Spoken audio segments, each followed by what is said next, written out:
The year is 793, a quiet morning on the coast of England.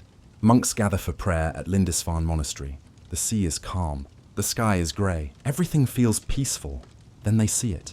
A shadow on the horizon. Then another. Then 10 more. Long wooden ships with dragon heads carved at the front. Sails painted red and black. Men standing at the edges, holding axes and swords. The monks freeze. They don't know what's coming. They've never seen anything like this before. The ships hit the beach. Warriors jump out. They're tall, bearded, covered in furs and leather. They don't speak the local language. They don't care about the cross on the church door. They want gold. They want food. They want to prove themselves. Within minutes, the monastery is burning. The monks are running. Some are killed. Others are taken as slaves. The treasures inside the church, collected over centuries, are thrown into bags and carried back to the ships. By noon, the warriors are gone. The beach is empty again. Only smoke and silence remain. This was the beginning of an age that would change Europe forever. The Viking Age had begun. For the next 300 years, these warriors from the frozen north would become the most feared people on earth. They would raid kingdoms, conquer cities, sail across oceans, and build empires that stretched from Russia to North America. They weren't born as conquerors. They were fishermen, farmers, people trying to survive in one of the harshest environments on the planet. But something inside them was different. A hunger, a fire, a need to see what was beyond the horizon. And they had a weapon no one else did. The longship, fast, light, and deadly.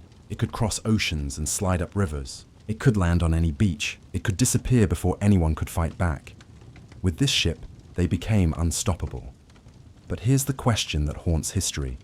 How did they lose it all? How did the Vikings, who terrified kings and emperors, who discovered America 500 years before Columbus, who built trade networks from Baghdad to Britain, how did they just vanish? One moment, they were everywhere. The next, they were gone. This is their story. The rise, the peak, the fall, and the lessons hidden in every chapter.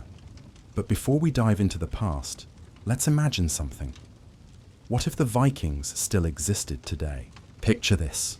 It's 2025, but Scandinavia isn't divided into Sweden, Norway, and Denmark. It's one nation, the Nordic Empire, a superpower. Their navy controls the Arctic. Their longships have evolved into the fastest warships on Earth. They dominate trade routes between Europe, America, and Asia. Oslo is the capital, but the empire stretches far beyond. Greenland isn't a dying colony. It's a thriving military base. Iceland isn't a small island nation.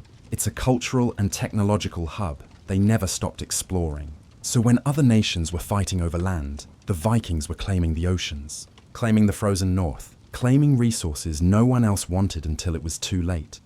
And their culture, still alive, still fierce. Thor and Odin aren't just myths in movies. They're symbols on the national flag. Valhalla isn't a fantasy. It's a philosophy, a way of life that values courage, honor, and exploration. The Thing, their ancient democratic assembly, evolved into one of the most transparent governments in the world. Every citizen has a voice. Decisions are made in the open. No corruption, no secrets. This Viking empire would be rich, powerful, respected, and maybe a little feared. But this isn't our world. In our world, the Vikings disappeared. Their longships rotted. Their language faded. Their gods were replaced. Their warriors became farmers. Why? That's what we're here to find out. Because the story of the Vikings isn't just about swords and ships. It's about ambition. It's about survival. It's about what happens when a people are hungry enough to risk everything. And it's about what happens when that hunger fades. The Vikings rose from nothing. They built power out of ice and wood and sheer willpower. They conquered lands they couldn't even pronounce. They became legends. But legends don't last forever. Empires don't last forever. The Vikings learned this the hard way, so let's go back. Back to the frozen fjords of Scandinavia. Back to the longships and the raids. Back to the rise of the greatest warriors the world had ever seen. And then we'll watch them fall. Because every empire, no matter how powerful, carries the seeds of its own destruction. The Vikings were no different. Their story is waiting. Let's begin. To understand the Vikings, you have to understand where they came from. Scandinavia in the 8th century wasn't like the rest of Europe. It wasn't green fields and gentle rivers. It wasn't warm summers and easy harvests. It was hard, cold, unforgiving. Imagine being born in a place where winter lasts half the year, where the sun disappears for months, where the ground freezes so solid you can't bury your dead until spring. This was Norway, Sweden, Denmark. The land was beautiful, yes. Towering mountains, deep fjords cutting through the coastline like scars, forests so thick you could walk for days and never see the sky. But beauty doesn't feed you. Beauty doesn't keep you warm. The soil was rocky, thin, hard to farm. You could work all summer and still not grow. Enough food to last the winter. The sea was freezing, dangerous, full of storms that could swallow a ship in minutes, but the sea also had fish, seals, whales, and, beyond the sea, unknown lands. Wealth, opportunity. So the people of Scandinavia learned to survive between two worlds, the land and the water, and they taught their children the same. Viking children didn't have soft lives. There were no schools, no books, no toys made in factories. If you were born into a Viking family, you learned by doing. Boys learned to fish before they could write. They learned to row before they could run. By the age of 7, most boys could handle a small boat in calm water. By 10, they were expected to help with real work, repairing nets, salting fish, chopping wood, feeding animals. By 13, they were training with weapons, wooden swords at first, then real ones, because in Scandinavia, you never knew when you'd need to fight. Maybe it was a rival clan, maybe it was raiders from across the water, maybe it was a wild animal in the forest. Violence wasn't something you avoided, it was something you prepared for. Girls had a different path, but it wasn't easier. They learned to cook, weave, manage the household, but they also learned to defend themselves. Viking women weren't helpless. Some even fought alongside men. There are stories of shield maidens, women warriors who sailed on raids and fought in battles. Were they common? Probably not, but they existed. And that tells you something about Viking culture. Strength was respected. Gender mattered less than capability. Family was everything. You didn't just live with your parents. You lived with your grandparents, your aunts, your uncles, your cousins, everyone under one roof. One long wooden house with a fire in the middle and smoke filling the air. At night, the family gathered around the fire. This was when the stories were told. Stories of gods. Odin, the All-Father, who gave up his eye for wisdom. Thor, the thunder god, who protected humanity with his hammer. Loki, the trickster, who caused chaos wherever he went. And stories of ancestors, great-grandfathers who sailed to distant lands, warriors who died in battle and earned their place in Valhalla. Valhalla, the Hall of the Slain. This was the Viking heaven, a place where warriors feasted and fought forever, a place where the brave were rewarded. But you couldn't just die and go to Valhalla. You had to die in battle. You had to prove your courage. This belief shaped everything. It made Vikings fearless. If you died fighting, you won. If you died in bed, old and weak, you lost.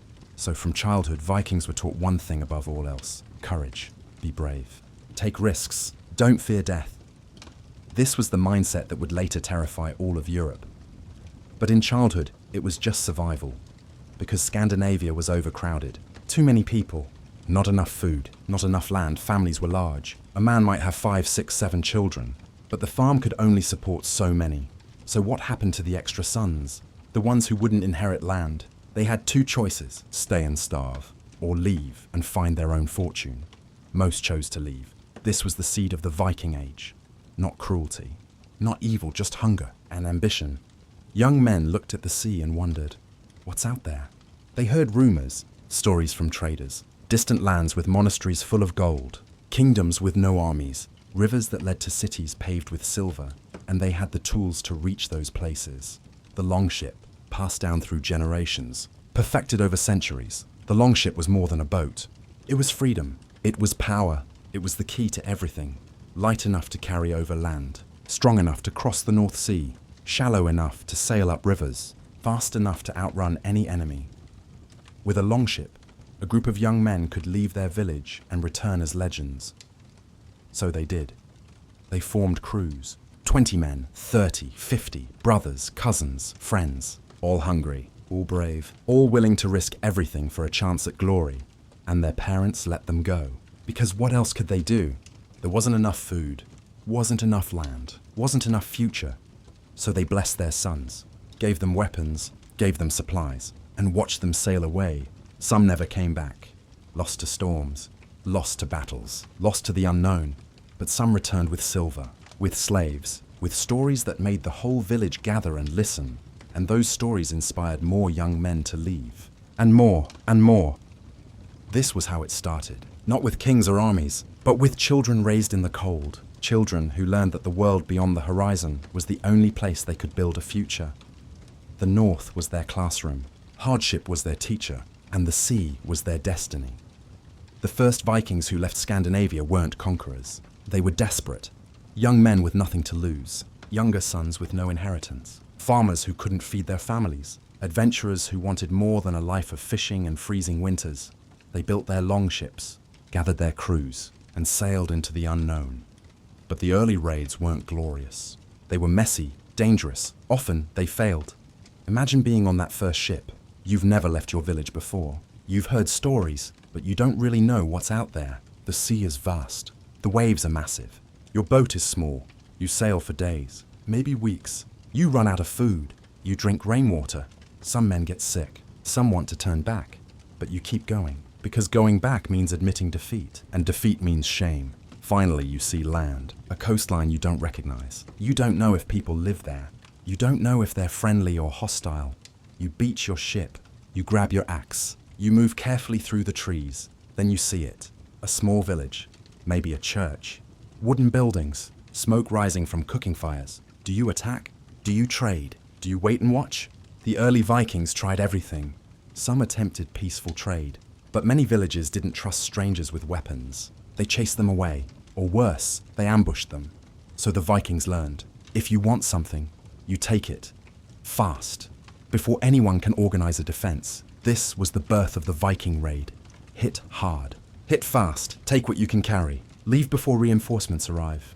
It wasn't honorable. It wasn't fair. But it worked. The year 793 is when everything changed. Lindisfarne, a monastery on the coast of England. Isolated, wealthy, undefended. The Vikings had raided before. But Lindisfarne was different. It was a holy site. Protected by God, the locals believed. No one would dare attack it. But the Vikings didn't care about the Christian God.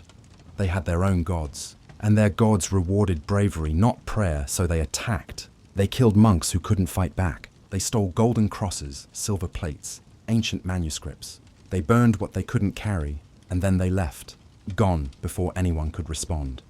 The news spread across Europe like fire. A monastery destroyed, holy men slaughtered. By pagans from the north, the Christian world was horrified, terrified. Who were these people? Where did they come from? Why did God allow this? But for the Vikings, Lindisfarne was a revelation, a lesson. Churches and monasteries were easy targets. They were rich, they were isolated, and they had no soldiers. Better yet, the people inside believed violence was a sin. They wouldn't fight back, so the raids continued, monastery after monastery, along the coasts of England, Ireland, Scotland, France. The Vikings would appear out of nowhere, their dragon-headed ships sliding onto the beach at dawn. By the time anyone realized what was happening, it was too late. They took gold, silver, food, wine, weapons, and people. Slaves were valuable. Young men and women could be sold for high prices in distant markets. But it wasn't always easy. The Vikings faced resistance. Villagers fought back. Local lords organized defenses. Ships were destroyed in storms. Crews were ambushed and killed. Many Vikings died in those early years, drowned at sea, cut down on foreign beaches, captured and executed. But the survivors learned. They learned which coasts were defended and which weren't. They learned the best times to attack. They learned how to navigate by the stars, by the sun, by the shape of waves. They learned that knowledge was power. Information about towns, about armies, about trade routes. This information was shared, passed from crew to crew, from father to son. The longship gave them an advantage no one else had. It could sail in shallow water. It could travel up rivers deep into the countryside. It could be pulled onto a beach and launched again in minutes. European ships were slower, heavier, built for cargo, not for war. They couldn't chase the Vikings, couldn't catch them. So the Vikings became ghosts, appearing, striking, vanishing. Coastal villages lived in constant fear. When would they come? Tonight? Tomorrow? Next week, some villages abandoned the coast entirely, moved inland where the longships couldn't reach. But the Vikings adapted. They started sailing up rivers. The Seine in France, the Thames in England, the Shannon in Ireland. Suddenly, nowhere was safe. Kings and lords didn't know what to do. How do you fight an enemy you can't see? An enemy who attacks without warning and disappears before you can respond? Some tried to pay them off, gave them silver, gold, anything to make them leave. And sometimes it worked. The Vikings took the payment and sailed away. But this created a new problem. It showed the Vikings that raids weren't the only way to get rich. You could just threaten to raid, and people would pay you to go away. This would later be called danegeld, protection money, and it would fund Viking expansion for decades. But in these early years, the Vikings were still figuring it out, still learning, still struggling. Not every raid succeeded. Not every crew came home rich. Many returned with nothing, or didn't return at all. But the ones who did succeed, they came back as heroes. They had silver to share, stories to tell, scars to show, and their success inspired others. More ships, more crews, more raids. The Viking Age wasn't planned. It wasn't organized. It was organic, chaotic, driven by individual ambition and collective desperation. Young men saw their neighbors return wealthy and thought, I can do that too. So they built ships, gathered crews, and sailed away. And slowly, year by year, raid by raid, the Vikings went from desperate farmers to the most feared warriors in Europe. They learned to fight, to navigate, to survive, to win, and the world would never be the same. By the mid-800s, the Viking raids had evolved. What started as small bands of desperate men had grown into something bigger, something more organized, more dangerous.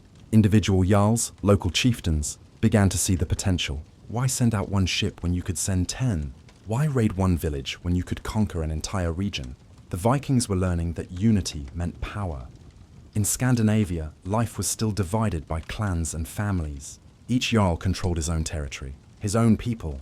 Loyalty was to the family, not to a nation. But the most ambitious jarls started to think bigger. They formed alliances, united multiple clans under one banner, combined their ships into fleets, and when dozens of longships sailed together, no coastal town could stand against them. This was the beginning of the great Viking armies. One name echoes through this period more than any other: Ragnar Lothbrok. Was he real? Was he legend? Historians still debate. The sagas tell stories of a warrior so fearless, so clever, that he raided his way across Europe and became a king. Some say he attacked Paris. Some say he conquered lands in England. Some say he died in a pit of snakes, thrown there by a rival king, laughing as the venom killed him. True or not, Ragnar became a symbol, a model for what a Viking could achieve. His sons, according to legend, would take his ambition even further. Ivar the Boneless, Bjorn Ironside, Hvitserk, Sigurd Snake in the Eye, Ubbe. These names appear in the sagas. And whether they were truly Ragnar's sons, or just powerful leaders who adopted the legend, they led some of the most devastating campaigns in Viking history. The year 865 changed everything. A massive fleet arrived on the coast of England. Not a raiding party, not a quick strike. This was an army. Thousands of warriors, hundreds of ships. The English called it the Great Heathen Army. The Vikings called it revenge. According to legend, they came to avenge Ragnar's death, to punish the English king who had killed him. But revenge was just the excuse. The real goal was conquest, permanent settlement, land. The Vikings weren't content with raiding anymore. They wanted kingdoms. England at that time wasn't one nation. It was divided into several smaller kingdoms. Northumbria in the north, Mercia in the middle, East Anglia in the east, Wessex in the south. These kingdoms fought each other constantly. They weren't prepared for a united enemy, an enemy that moved faster, hit harder, and didn't follow the rules of Christian warfare. The Great Heathen Army landed in East Anglia. The local king tried to negotiate, offered food and horses in exchange for peace. The Vikings took the supplies. Then they attacked anyway. They moved north, conquered York, one of England's greatest cities, killed the king of Northumbria, declared York their capital. The city's name changed.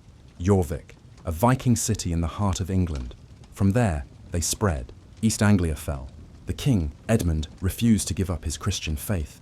The Vikings executed him. Later, he would be made a saint, but that didn't help him then. Mercia crumbled. The Vikings installed a puppet king, someone they could control. Only one kingdom remained independent: Wessex. And leading Wessex was a young king, who would become a legend in his own right. Alfred, later called Alfred the Great. But we'll come back to him. For now, the Vikings were unstoppable. They weren't just conquering, they were settling, bringing families from Scandinavia, building farms, establishing towns. The conquered territories became known as the Danelaw, land under Danish law. Viking law, English and Viking cultures began to mix. Intermarriage happened. Languages blended. Towns with English names got Viking endings: Derby, Grimsby, Whitby. The by suffix meant village in Old Norse. These names still exist today. But England wasn't the only target. Ireland faced constant Viking attacks. Dublin was founded by Vikings around 841, not as a raid camp, as a permanent settlement, a trading hub. From Dublin, Vikings controlled trade routes across the Irish Sea. They raided deep into the Irish interior. They fought Irish kings.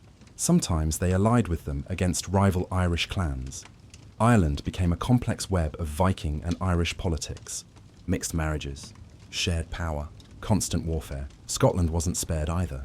The Vikings conquered the Northern Islands, Orkney, Shetland, the Hebrides. These islands became Viking territory, ruled by Norse jarls. They would remain under Scandinavian control for centuries. In France, the Vikings sailed up the Seine River. In 845, they reached Paris, a great city, wealthy, defended by walls. But walls didn't stop Vikings.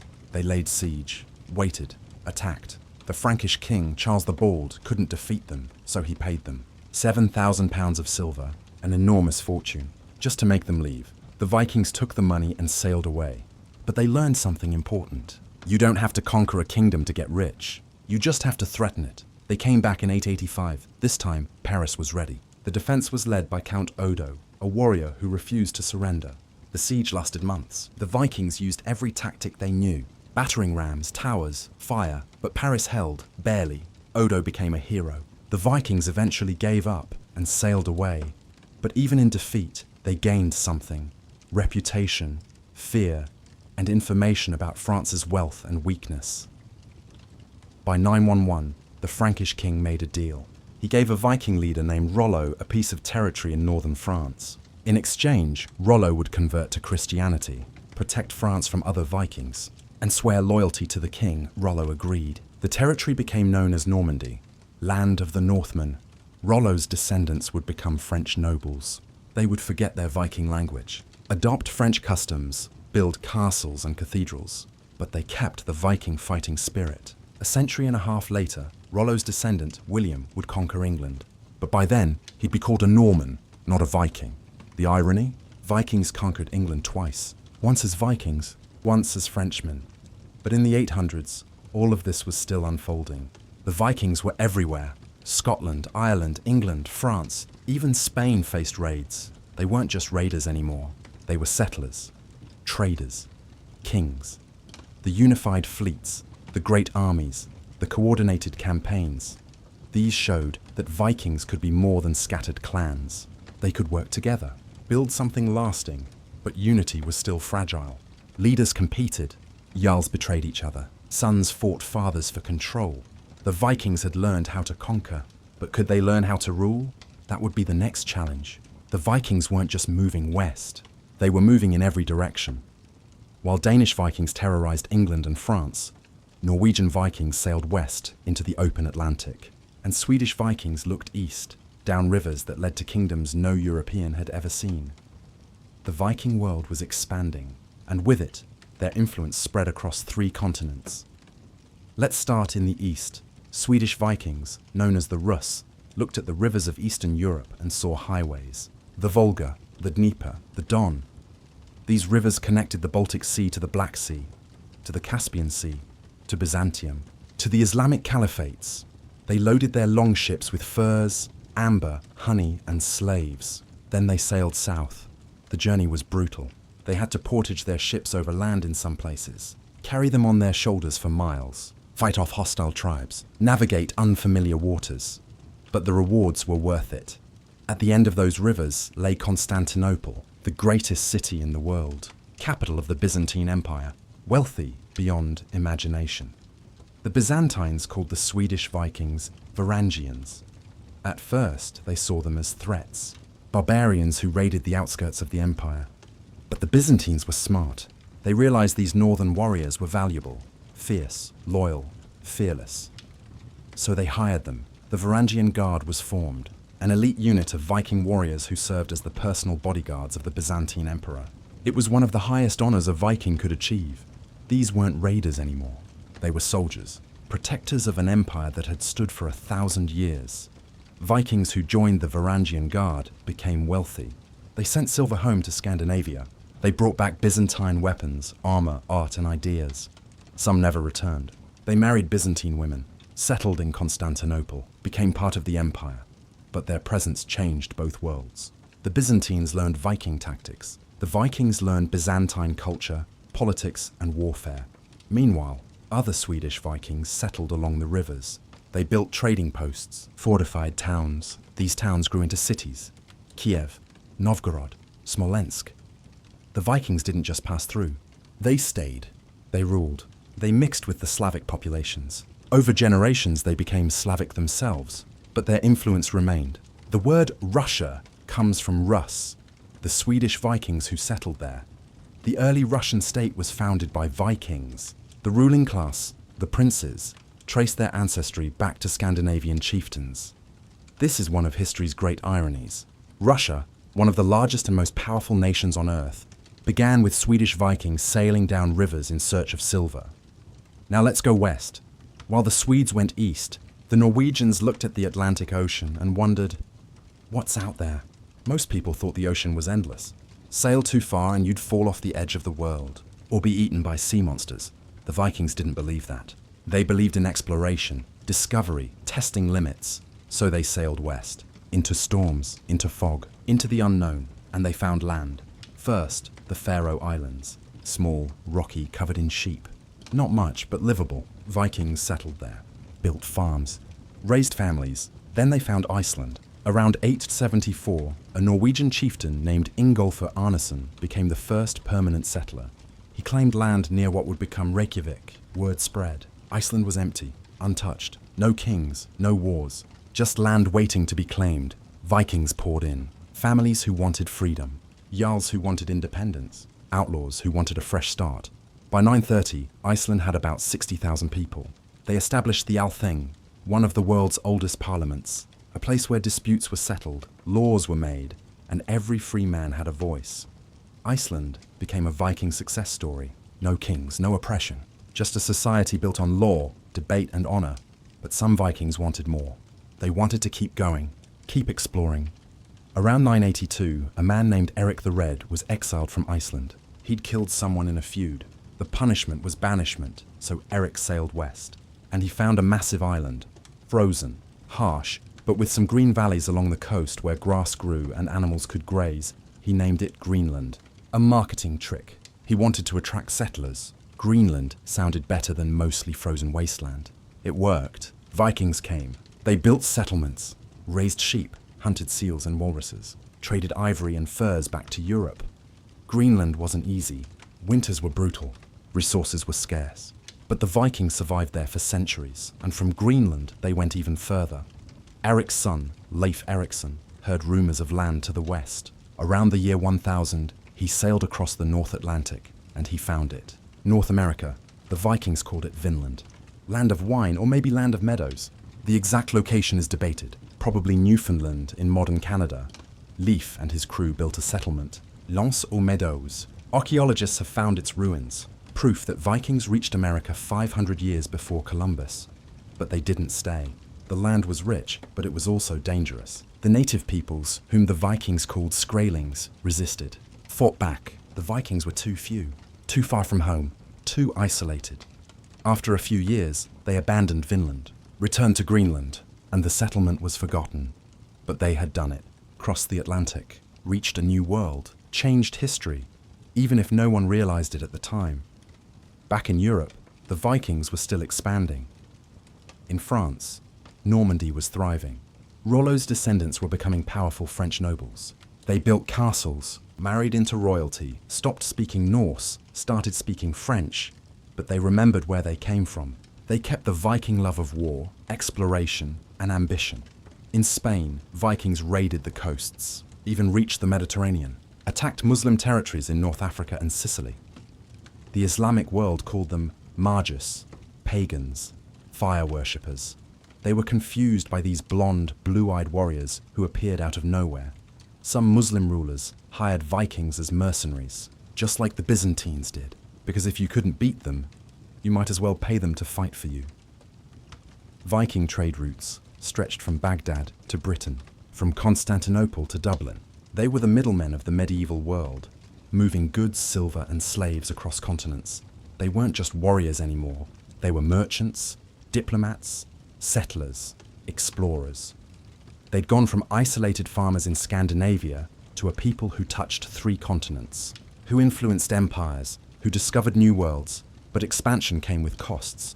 The more they spread, the harder it became to stay united. The more they settled, the less Viking they became. In Normandy, they became French. In Russia, they became Slavic. In England, they mixed with the English. The Viking identity was fracturing, evolving, fading into the cultures they conquered. But for now, in the late 900s and early 1000s, the Vikings were at their peak. Everywhere. Powerful. Feared. The world had never seen anything like them. And it wouldn't again. The Vikings didn't just raid. They fought wars, real wars, against kings, against armies, against empires, and they won more often than they lost. Their success wasn't magic. It was strategy, speed, brutality, and a willingness to do whatever it took to win. Let's talk about the battles that defined the Viking Age. The Battle of Edington, 878. By the late 870s, the Vikings controlled most of England. Northumbria, East Anglia, Mercia, all fallen. Only Wessex remained, and leading Wessex was King Alfred. Alfred wasn't a natural warrior. He was sick most of his life. Some historians think he had Crohn's disease, constant pain, frequent illness, but he was brilliant, strategic, and he refused to give up. The Viking leader at the time was Guthrum, a powerful jarl who commanded thousands of warriors. He believed Wessex would fall like the others. In January 878, Guthrum attacked, caught Alfred by surprise. The king barely escaped with his life. He fled into the marshes of Somerset with a handful of loyal men. For months, Alfred hid, planned, rebuilt his forces in secret. Many thought he was finished, that Wessex was lost. But Alfred understood something the Vikings didn't. He understood his people. He understood the land. And he understood that you don't beat Vikings by fighting them head-on. You beat them by being smarter. Alfred built a network of fortified towns called burhs, small forts that Vikings couldn't easily raid. He trained a standing army, not farmers who picked up swords when needed, real soldiers. And in May 878, Alfred struck back. He gathered his forces at Egbert's Stone. Thousands of men who thought their king was dead suddenly saw him alive, ready to fight. The battle happened at Edington. Alfred's army versus Guthrum's Vikings. It was brutal. Shield walls smashing together, axes and swords cutting through armor and bone. No mercy, no retreat. But Alfred's men were fighting for their homes, their families, their survival. The Vikings were fighting for conquest, for silver. And when the battle turned against them, they broke. Guthrum retreated to a nearby fort. Alfred laid siege, cut off supplies, waited. After 2 weeks, Guthrum surrendered. Alfred didn't kill him. Instead, he made a deal. Guthrum would convert to Christianity. He would take his army and stay in the Danelaw, the Viking-controlled territories. But he would leave Wessex alone. Guthrum agreed. He was baptized, took the Christian name Athelstan, and he kept his word. The Battle of Edington didn't end the Viking threat, but it stopped them from conquering all of England. It saved Wessex, and it proved that Vikings could be beaten. Alfred became known as Alfred the Great, the only English king ever given that title. The Siege of Paris, 885-886. The Vikings loved Paris, wealthy, strategic, located on the Seine River, which gave access to the heart of France. They'd attacked before. In 845, they'd been paid off, but in 885, they came back with a massive force. Some sources say 700 ships, 30,000 warriors, probably an exaggeration, but even if it was half that, it was enormous. Paris was defended by Count Odo, a tough, experienced warrior who refused to surrender. He had only a few hundred soldiers. The city walls were strong, but the gates were weak. The Vikings attacked with everything they had: siege towers, battering rams, flaming arrows. They tried to burn the bridges, tried to scale the walls, tried to starve the defenders. For months, the siege dragged on. The Vikings couldn't break through. Odo's men held. Inside the city, food ran low. Disease spread. People died, but Odo kept fighting. Finally, the Frankish king, Charles the Fat, arrived with an army. But he didn't attack the Vikings. Instead, he negotiated. He paid them off, again, 700 pounds of silver, and he gave them permission to sail up the Seine and raid Burgundy. The Vikings took the deal. They lifted the siege. Sailed away. Odo was furious. He'd held the city, proven it could be defended. And the king had just paid the enemy to leave. But the people of Paris remembered. Odo became a hero. A few years later, he became king of France. The Vikings had lost the battle but won the silver. And they learned once again that threatening cities was easier than conquering them. The Battle of Stamford Bridge, 1066. This battle marked the end of the Viking Age, and it happened because of one man's ambition: Harold Hardrada. Harold the Hard Ruler, one of the greatest Viking warriors who ever lived. He'd fought across Europe, served in the Varangian Guard in Constantinople, became a legend, returned to Norway and made himself king. But Norway wasn't enough. He wanted England. In 1066, the English king, Edward the Confessor, died without an heir. 3 men claimed the throne: Harold Godwinson, an English noble; William of Normandy, a Viking descendant; and Harold Hardrada. Hardrada sailed to England with 300 ships, thousands of warriors. He landed in the north, defeated a local English army at Fulford. It looked like another Viking conquest, like the Great Heathen Army all over again. But Harold Godwinson, the new English king, moved fast. He marched his army north, 200 miles in 4 days. An incredible feat. He caught Hardrada by surprise at Stamford Bridge. The Vikings weren't ready. Many had left their armor on the ships. They thought they were safe. That Harold's army was far away. They were wrong. The English attacked. The Vikings fought back desperately. One Viking warrior, according to legend, held the bridge alone, killed dozens of English soldiers before he was finally brought down. But it wasn't enough. The English overwhelmed them. Harold Hardrada was killed. An arrow to the throat, some say. His army was slaughtered. Of the 300 ships that came, only 24 were needed to carry the survivors home. It was the end of Viking invasions. The end of the dream that Scandinavia could conquer England. But the irony. 3 weeks later, Harold Godwinson faced another invasion.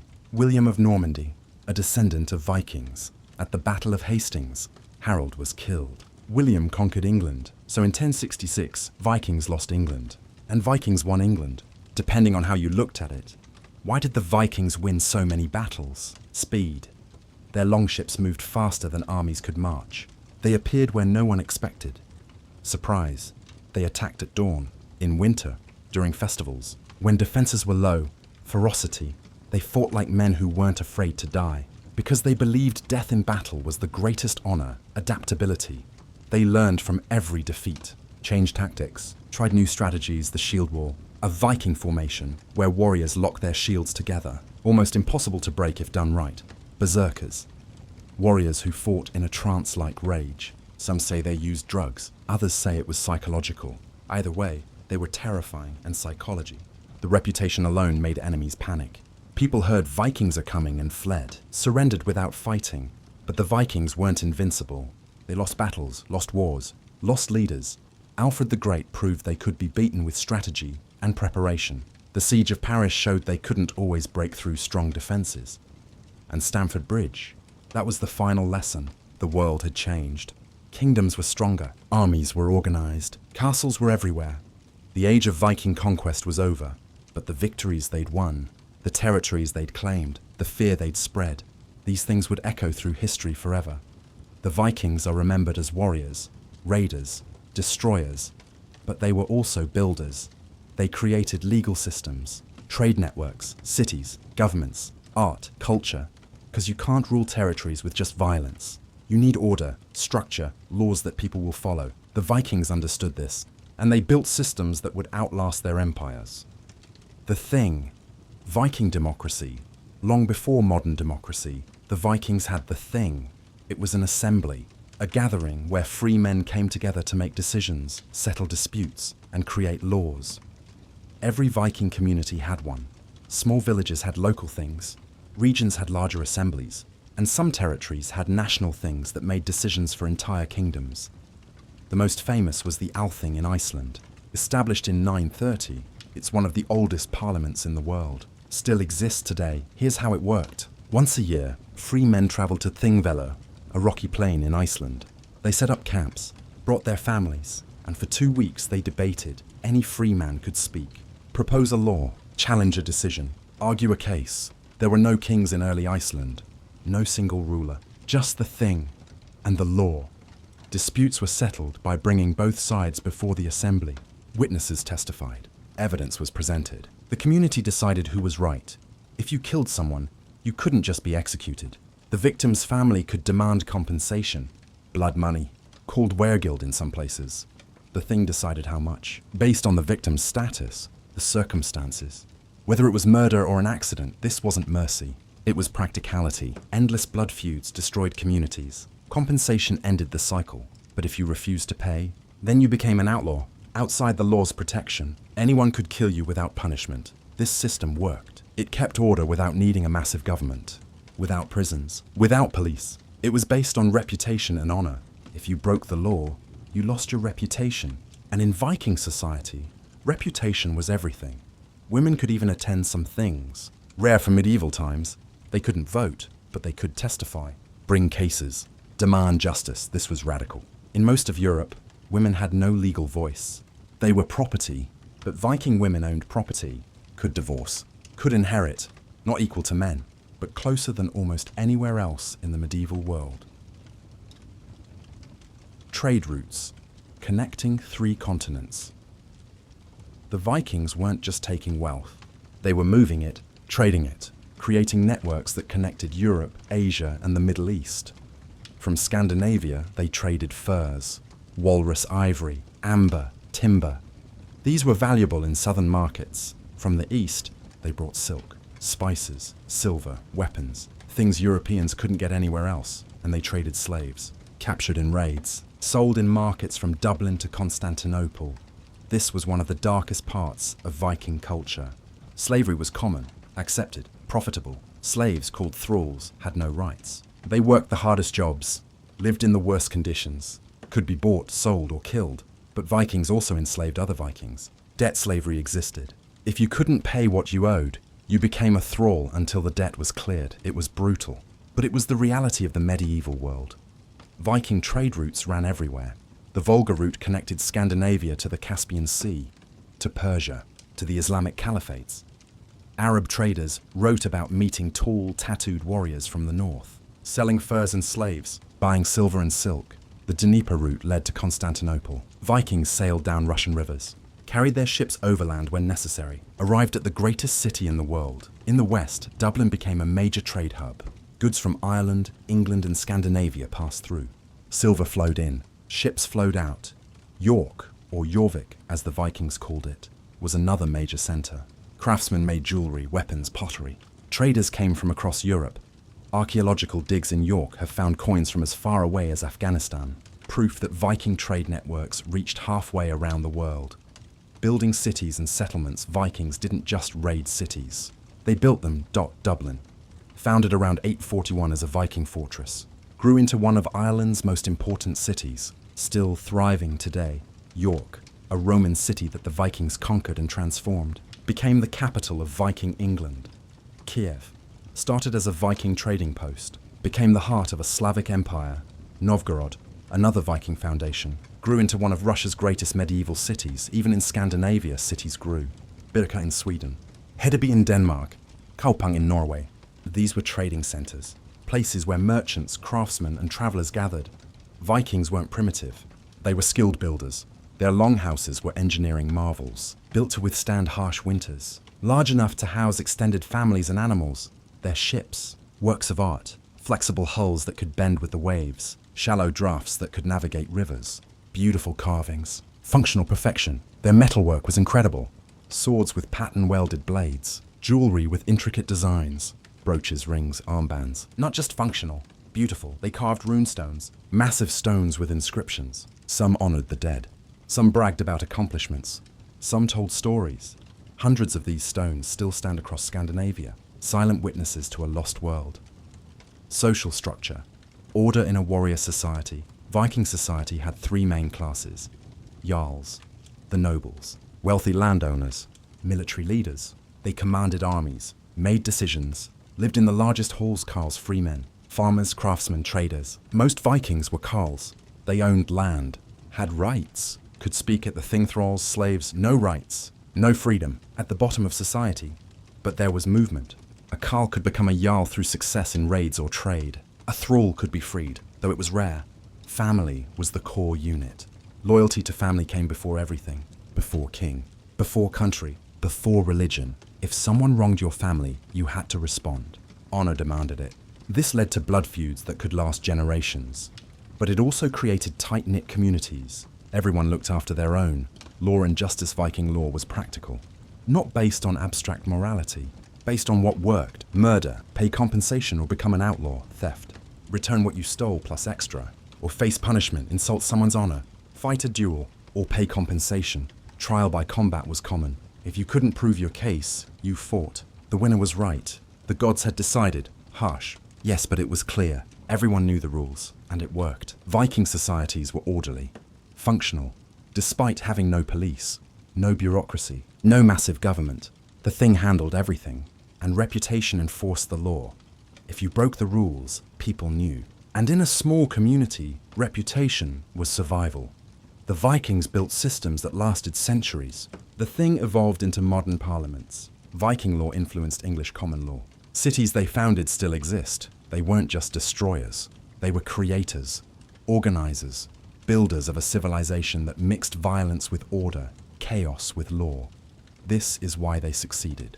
Why they ruled territories far from home. Why people accepted Viking rule. Because they didn't just conquer. They governed, and for a while, it worked. What was it actually like to live under Viking rule? If you lived in York or Dublin or Kiev in the 900s, what did your day look like? Let's step into that world. Morning in a Viking settlement, you wake up in a longhouse. It's cold, always cold, even in summer. The fire in the center of the house burned low during the night. Your whole family sleeps here. Parents, grandparents, brothers, sisters, cousins. Maybe 15 people under one roof, plus the animals in winter. Cows, sheep, goats. Their body heat helps keep everyone warm. The walls are thick wood. The roof is turf and thatch. Smoke from the fire rises through a hole in the ceiling. Your clothes smell like smoke. Your hair smells like smoke. Everything smells like smoke. You sleep on a bench along the wall. Furs and blankets for warmth. No privacy. No separate rooms. Everyone together. You wake when the sun rises, or when your mother tells you to get up, whichever comes first. Breakfast is simple. Bread. Maybe porridge made from barley or oats. Dried fish if you're near the coast. Cheese if the cows are producing. Water or weak ale to drink. Children don't get special treatment. By age 7, you're working. If you're a boy, you help your father, feeding animals, repairing tools, learning to fish or farm or craft. If you're a girl, you help your mother, cooking, weaving, grinding grain, taking care of younger children. No one asks if you want to. This is survival. Everyone works. Work and trade.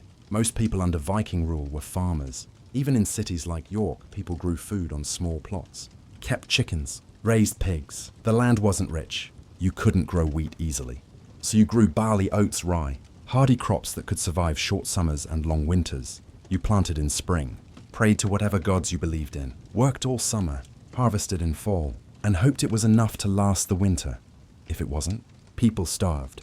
Simple as that. But cities offered other options. In York, craftsmen made things. Blacksmiths forged tools and weapons. Leatherworkers made shoes and belts. Potters made bowls and jars. There were markets. Every week, traders came. You could sell what you made, buy what you needed. Viking silver flowed through these markets. Coins from England, from France, from the Islamic world. Sometimes cut into pieces. Hack silver, they called it. Worth its weight, not its design. You could buy imported goods. Glass beads from the Mediterranean. Silk from the East. Amber from the Baltic. Spices if you were wealthy. Most people weren't wealthy. But even poor families might own a bronze brooch. A glass bead. Something small but valuable. Food and drink Viking diet was limited. No potatoes, no tomatoes, no chocolate or coffee or tea. Those didn't exist in Europe yet. You ate what the land provided. Fish, lots of fish. Herring, cod, salmon. dried, salted, smoked. Fish for breakfast, lunch, dinner. Meat when you could get it. Sheep, goats, pigs, cattle. But you didn't kill animals casually. They were too valuable. They produced milk, wool, leather. You slaughtered in fall, before winter, because you couldn't feed all the animals through the cold months. The meat was salted or smoked to preserve it. You ate vegetables, onions, cabbage, peas, beans, root vegetables that could be stored, turnips, carrots. Bread was a staple. Heavy, dark bread made from whatever grain you had, sometimes mixed with ground acorns or bark if times were desperate. You drank ale, weak ale, because water wasn't always safe. Brewing killed bacteria. Even children drank ale. The wealthy drank mead, made from honey, sweet and strong, a luxury. Family and home family was everything. Your clan, your bloodline, your reputation was tied to theirs. Marriages were arranged, usually by parents, based on alliances, land, wealth. Love wasn't the priority. Survival was, but divorce existed. A woman could divorce her husband if he beat her, abandoned her, or couldn't provide. She could take her dowry and leave. This was unusual for medieval times. In most of Europe, women were stuck, but Viking women had some power. They ran the household while men were away raiding or trading. They managed farms, made decisions, held keys to the food stores. Those keys were a symbol of authority. Children were valued. Large families meant more workers, more security in old age. But childhood was short. By 13, you were considered almost an adult, ready to marry, ready to fight if needed. Religion and daily rituals. In the early Viking Age, people worshipped the old gods. Odin, Thor, Freya, Loki. You made offerings, left food at sacred sites, sacrificed animals during festivals, asked the gods for good harvests, safe journeys, victory in battle. Priests, called Gothi, performed rituals, interpreted signs, read runes to predict the future. But by the late 900s and early 1000s, Christianity was spreading. Kings converted, pressured their people to convert. Some accepted willingly, others resisted. Many practiced both. Went to church on Sunday, made offerings to Thor on Thursday. Religion was practical. You honored whatever gods seemed to work, seemed to bring luck. Entertainment and community life wasn't all work. Vikings knew how to celebrate. Feasts happened regularly, after harvests, after successful raids, during winter solstice. Tables were set up in the longhouse.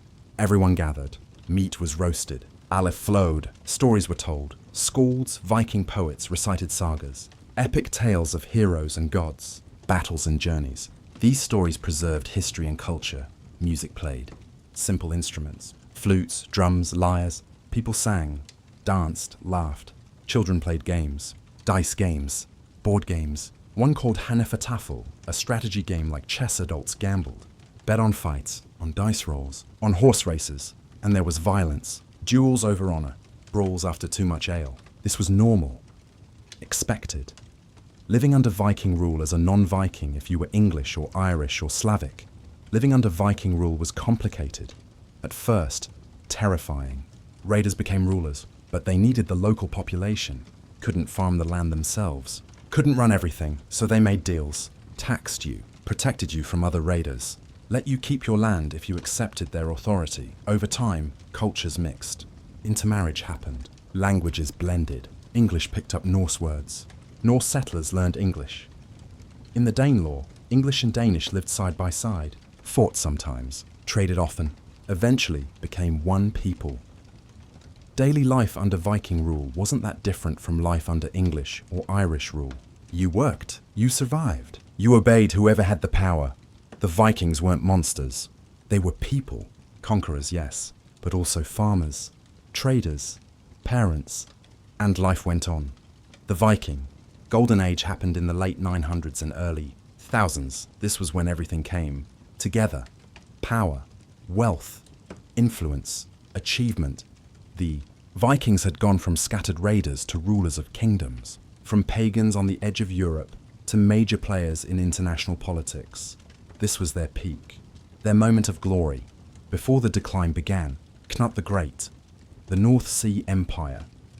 One man symbolizes the Viking Golden Age more than anyone else, Knut, also spelled Canute. Born around 995, son of Sweyn Forkbeard, King of Denmark. Canute grew up watching his father conquer England, learning strategy, learning politics. When Sweyn died in 1014, Knut was just a teenager, but he was ambitious, ruthless, smart. He returned to Denmark, gathered an army, came back to England, and after years of war, he won. By 1016, Cnut was king of England, but he didn't stop there. He inherited Denmark, then he conquered Norway. By 1028, he ruled 3 kingdoms: England, Denmark, Norway. The North Sea was his lake. This was the North Sea Empire. Cnut wasn't just a warrior. He was a brilliant ruler. He understood that holding an empire required more than force. He married Emma of Normandy, the widow of the previous English king. This gave him legitimacy, acceptance. He converted to Christianity, built churches, donated money to monasteries, made pilgrimages to Rome. The English were suspicious at first, another Viking conqueror, but Cnut surprised them. He kept English laws, appointed English nobles to important positions, brought peace after decades of war. He was fair, firm but not cruel. Under his rule, England prospered, trade flourished, culture thrived. Cnut became one of the most powerful rulers in Europe. Kings and emperors respected him, feared him, sought alliances with him. There's a famous story. Cnut's courtiers kept flattering him, telling him how great he was, how powerful, that even the sea would obey him. Cnut got tired of it, so he had his throne carried to the beach. He sat down, ordered the waves to stop. Of course, the tide came in anyway. His feet got wet. He turned to his courtiers and said, "See, even a king's power is nothing compared to God's. Whether the story is true or not, it shows how he was remembered. Powerful but humble, wise enough to know his limits." Cnut died in 1035. He was only about 40. His empire didn't survive him. It broke apart. His sons fought over the pieces. But for nearly 20 years, Cnut proved that Vikings could rule, could build, could create something greater than conquest. Leif Erikson and the discovery of America, while Cnut was building empires in Europe. Other Vikings were exploring the unknown. Leif Erikson, son of Eric the Red, heard stories from sailors, stories of land west of Greenland, land with trees, grass, resources. Around the year 1000, Leif decided to investigate. He gathered a crew, sailed west, into the unknown. They found it. Land, a place they called Vinland. Historians debate the exact location. Most think it was Newfoundland in modern Canada. Archaeological evidence at Lanceau Meadows supports this. Leif and his crew built houses, explored the coast, met native peoples, tried to establish trade, but it didn't last. The distances were too great. The native peoples were hostile. The Vikings were too few. After a few years, the settlement was abandoned. The Vikings returned to Greenland, and Vinland became a story, a saga, a legend. But they had done it, reached North America 500 years before Columbus, changed history, even though no one realized it at the time. This was the Viking spirit at its peak, the hunger to explore, to discover, to push beyond every horizon, navigation and seafaring mastery. How did the Vikings sail across oceans without compasses, without maps, without modern navigation tools? They were masters of observation, of nature, of the sea itself. They used the sun. Its position told them direction. Time of day, they used the stars, especially the North Star. At night, it guided them. They used birds. Certain birds only flew near land. If you released a raven and it flew in a direction and didn't return, land was that way. They used wave patterns. Experienced sailors could read the ocean, understand currents, predict storms. Some historians think they used sunstones, crystals that could detect polarized light, find the sun's position even through clouds. Whether this is true, we're not certain, but it's possible. They memorized sailing directions, passed them down through generations. How many days from Norway to Iceland? What landmarks to watch for? Where the dangerous rocks were. Their mental maps were incredible. They could navigate from Scandinavia to Byzantium, from Iceland to Vinland, without writing anything down. The longship itself was a masterpiece. Its design hadn't changed much in centuries because it didn't need to. It was perfect, flexible hull, moved with the waves instead of fighting them, could survive storms that would destroy other ships, shallow draft, could sail in 3 feet of water, could go up rivers where no other ship could reach, fast. With a good wind, a longship could cover 100 miles in a day, faster than any messenger on horseback. Beautiful. Even today, when you see a reconstructed Viking ship, it takes your breath away. Sleek, elegant, deadly. Art and culture Vikings created beautiful things. Their art was distinctive, intricate, meaningful. They carved wood, stone, bone, decorated their ships. their homes, their weapons. The Oseberg ship, discovered in Norway, is covered in elaborate carvings, animals intertwined, patterns that seem to move. It was a burial ship for a wealthy woman, a work of art. Runestones tell stories. Some honor the dead. Thorstein raised this stone in memory of his son, who died in the east with the army. Others boast. Ulv carved these runes for his father, who took 3 payments in England. Their jewelry was masterful. Brooches with intricate designs, arm rings given as rewards for bravery, pendants shaped like Thor's hammer. They weren't primitive barbarians. They were sophisticated, artistic, creative. Their sagas preserved history, the prose Edda, the poetic Edda, stories of gods and heroes, written down in Iceland centuries after the Viking Age ended. These sagas are why we know so much about Viking culture. They preserved their worldview, their values, their stories. Influence on Europe by the Golden Age. Vikings had changed Europe forever. Their words entered languages. English is full of Old Norse, sky, window, knife, egg, cake, husband. Even they and them come from Norse. Place names everywhere show Viking settlement. Any English town ending in by was Viking. Derby, Whitby, Grimsby. Their laws influenced European legal systems. The jury system, the idea of compensation for crimes, these have Viking roots. Their genetics spread. DNA studies show Scandinavian ancestry across Britain, Ireland, Iceland, and even Russia. They connected trade networks. Goods from Asia reached Europe faster because of Viking routes. Ideas traveled with the goods. They forced European kingdoms to modernize, to build defenses, to organize armies, to centralize power. Without Vikings, England might have remained divided. France might have been weaker. Russia might not exist. The peak of Viking power in the early 1000s, Vikings were everywhere. Varangian guards in Constantinople, Norse kings in Dublin, jarls in Normandy, Russian princes of Viking descent.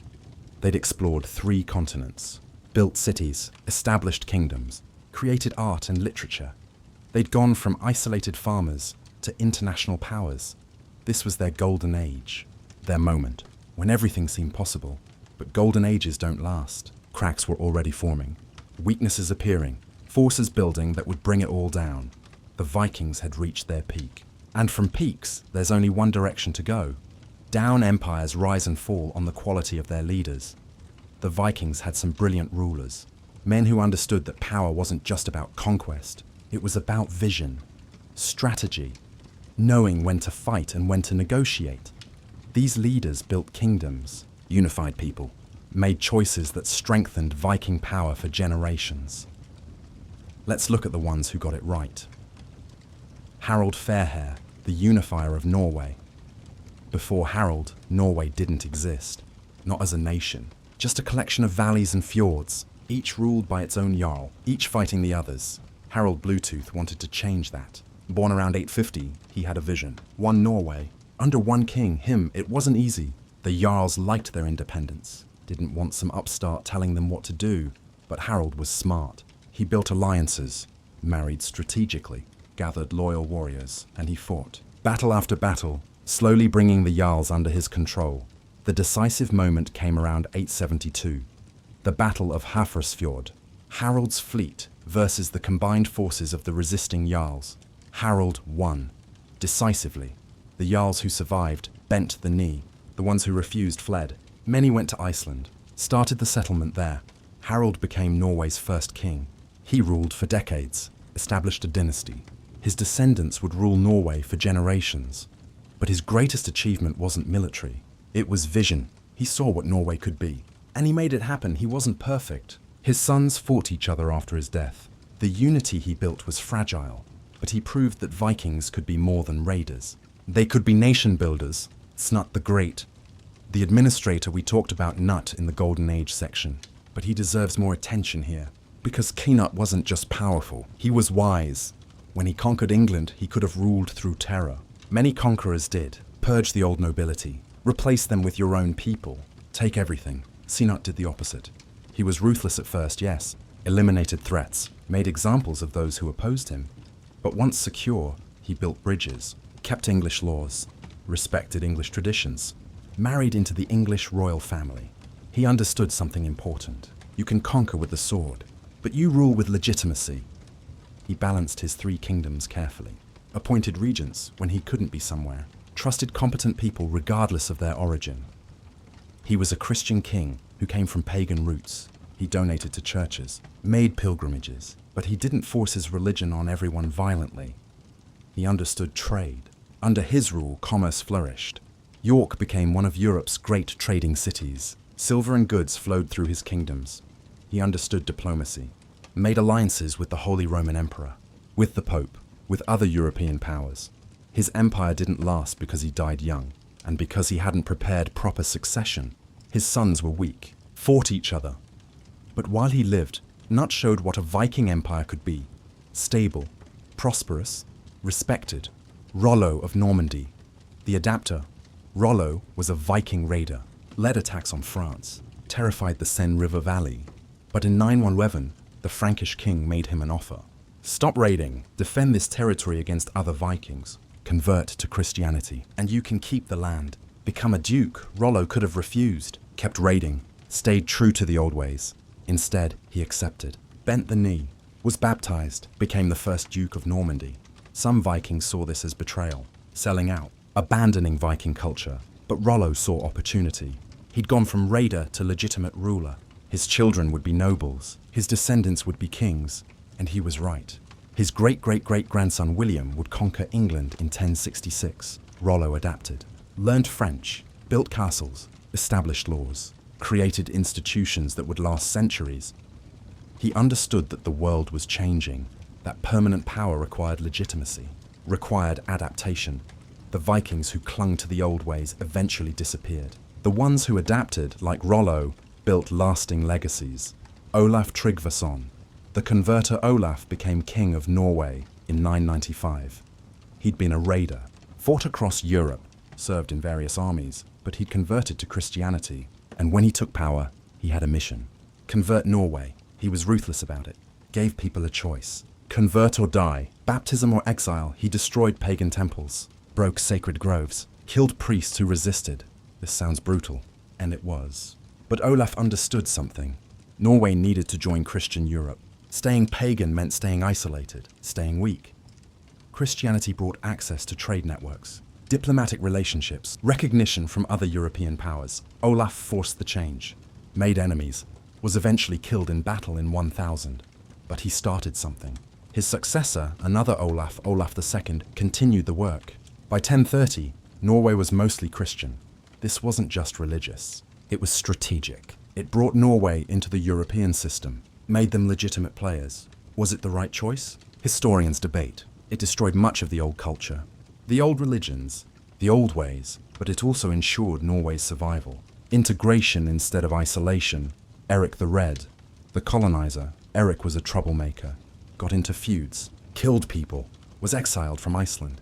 Most exiles would have given up, settled somewhere quiet, lived in shame. Eric did the opposite. He sailed west, explored, found a massive island, mostly ice but with some habitable coastline. He named it Greenland. Brilliant marketing, made it sound appealing. He returned to Iceland, recruited settlers, convinced them to join him in this new land. It worked. Hundreds of people followed him, founded settlements, built farms, created a Norse community in one of the harshest places on Earth. Greenland lasted for centuries, eventually failed due to climate change and isolation. But it was a remarkable achievement. Eric turned exile into opportunity, turned punishment into founding a colony. His son, Leif Erikson, would go even further. Reach North America. The Red family embodied the Viking spirit. Never give up, never stop exploring. Turn every obstacle into an opportunity. The wisdom of good leaders. What made these leaders successful? What did they understand that others didn't? Adaptability. They changed with the times, became Christian when it made sense, adopted foreign customs when needed. Vision. They saw beyond the next raid, beyond immediate profit. They built for the future. Balance. They knew when to be brutal and when to be merciful, when to fight and when to negotiate. Legitimacy. They understood that raw power wasn't enough. You needed people to accept your rule. Strategy. They thought long-term, made alliances, built institutions, created systems that would outlast them. These leaders weren't saints. They killed, they conquered, they forced changes on unwilling people, but they were effective. They built kingdoms that lasted. They elevated Viking power to its peak. and they showed that Vikings could be more than raiders. They could be kings, dukes, statesmen. The tragedy is that not all Viking leaders were like this. For every Harald Fairhair, there was an incompetent son who threw it all away. For every Knut, there was a weak successor who lost the empire. The good leaders built, the bad ones destroyed, and in the end, the bad ones outnumbered the good. But for a while, the good leaders showed what was possible, what Vikings could achieve when led by the right people. For every great Viking leader, there was a terrible one. Men who inherited power but lacked the wisdom to keep it. Warriors who were brave but foolish. Kings who made decisions that destroyed everything their fathers built. These leaders weakened the Vikings, divided them, made enemies where they should have made allies, and ultimately, they helped bring down the entire Viking Age. Let's look at the ones who got it wrong. Harald Hardrada, ambition without wisdom. Harald Hardrada was one of the greatest warriors who ever lived. His nickname, Hardrada, means hard ruler or severe counselor. He earned it. Born in 1015, he spent his youth fighting.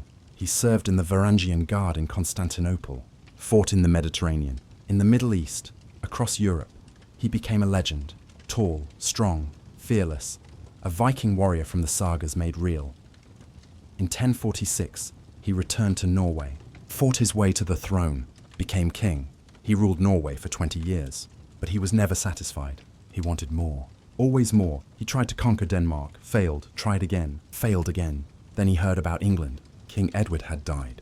The throne was disputed. 3 men claimed it: Harold Godwinson, William of Normandy, and Harald Hardrada himself. He had a weak claim, through a complicated deal from decades earlier. Most people didn't recognize it, but Harold didn't care. He wanted England, and he believed his reputation would win it for him. In 1066, he gathered 300 ships, thousands of warriors. Sailed to England, he won his first battle. Defeated a local English army at Fulford. York surrendered. It looked like another Viking conquest was beginning, but Harald Hardrada made a fatal mistake. He got careless, overconfident. He didn't expect King Harold Godwinson to move so fast. Didn't expect the English army to march 200 miles in 4 days. When Harold Godwinson arrived at Stamford Bridge, the Vikings were unprepared. Many had left their armor on the ships. They thought they were safe. They were wrong. The battle was brutal. Harald Hardrada was killed, shot in the throat with an arrow according to legend. His army was slaughtered. Of 300 ships, only 24 were needed to carry the survivors home. Harald Hardrada's ambition cost him everything. He was a great warrior, but he wasn't a wise king. He overreached, made enemies he didn't need to make, risked everything for glory, and he lost. His death at Stamford Bridge marked the end of the Viking Age of conquest. Eric Bloodaxe. Cruelty that destroyed him. Eric Bloodaxe earned his nickname. He was brutal even by Viking standards. Son of Harald Fairhair, the man who unified Norway, Eric should have been a great king, should have continued his father's work. Instead, he destroyed it. When Harald Fairhair died, Eric fought his brothers for the throne. Not just fought, killed them. Multiple brothers, murdered to eliminate rivals. He became king of Norway, but he ruled through terror, harsh punishments, cruel taxes, violence against anyone who questioned him. The Norwegian nobles turned against him. They couldn't stand his brutality, his paranoia, his reckless cruelty. They invited another of Harold's sons, Haakon, to take the throne. Haakon was living in England at the time. Raised by King Athelstan, Haakon returned. The nobles supported him. Eric was forced to flee. He went to Northumbria in England, tried to become king there. The English accepted him at first, desperate for a strong leader against Scottish raids. But Eric was the same everywhere. Cruel, unpredictable, dangerous. The English kicked him out, twice. He'd rule for a while, get expelled, return, get expelled again. Finally, in 954 he was ambushed and killed, betrayed by someone close to him. No one knows exactly what happened, but few mourned him. Eric Bloodaxe showed what happened when a Viking leader had power but no wisdom, strength but no strategy. He could have been great. Instead, he was a cautionary tale, a reminder that cruelty without purpose destroys everything. The sons of Knut, weak heirs. When Knut the Great died in 1035, he left behind the North Sea Empire, England, Denmark, Norway, a legacy any son would be proud of. But his sons were weak, incompetent, unworthy of what they inherited. His first son to rule was Harold Harefoot. He took England, but he was suspicious, paranoid, cruel to rivals. He died in 1040, only about 24 years old, achieved nothing, built nothing, just held on for 5 years. Then came Harthacnut, Nut's son with Emma of Normandy. He inherited both England and Denmark. He was worse than Harold. Raised taxes to crushing levels, imposed harsh punishments, made enemies everywhere. He died in 1042, barely 2 years after taking power, at a wedding feast. Some say he drank himself to death. Some say he had a stroke. With Harthacnut's death, Nut's empire ended. England went back to English rule. Norway broke away. Denmark stood alone. Everything Nut built, destroyed in 7 years. Because his sons were weak, didn't understand governance, didn't have their father's wisdom or ability. This is a common pattern. The first generation builds, the second generation coasts. The third generation loses everything. Knut was the builder. His sons were the losers. Swine Estridsson. The endless loser Swine ruled Denmark from 1047 to 1074. 27 years. That's a long reign. But he accomplished almost nothing. He spent his entire reign trying to conquer Norway, attacked again and again, lost again and again. He fought Harald Hardrada constantly, lost every major battle, refused to give up, refused to try something different. His stubbornness exhausted Denmark, drained resources, got thousands of men killed. He finally gave up his claim to Norway in 1064. After 17 years of failure, Swine wasn't cruel like Eric Bloodaxe. He wasn't ambitious like Harald Hardrada. He was just ineffective. He couldn't win, couldn't adapt, couldn't see that his strategy wasn't working. Under his rule, Denmark stagnated, lost power, lost influence. While the rest of Europe was changing, Denmark was stuck fighting the same pointless war. The pattern of failure. What did these bad leaders have in common? Overconfidence. They believed their reputation would carry them. That being a warrior was enough. Inflexibility. They couldn't adapt, couldn't change course, kept making the same mistakes. Cruelty without purpose. Violence for its own sake. Creating enemies instead of allies. Short-term thinking. They wanted immediate glory, immediate conquest. Didn't think about consequences. Pride. They couldn't accept defeat, couldn't back down, couldn't compromise. Bad succession planning. The good leaders didn't prepare their sons, didn't teach them, didn't ensure competent heirs. These failures had consequences. Every weak king lost territory, lost allies, lost respect, and collectively they weakened Viking power, made it easier for enemies to resist, made unification impossible.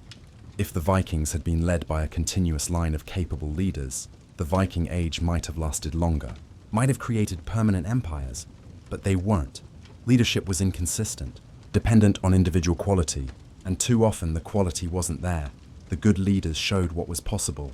The bad leaders showed how easily it could all fall apart, and by the mid-1000s, the bad leaders were winning, not battles, but the war of attrition, the slow erosion of Viking power. They made mistakes their enemies exploited, created weaknesses that couldn't be repaired. The Vikings were destroying themselves from the inside, one bad decision at a time. The Vikings didn't fall because they became weak. They fell because the world around them became stronger.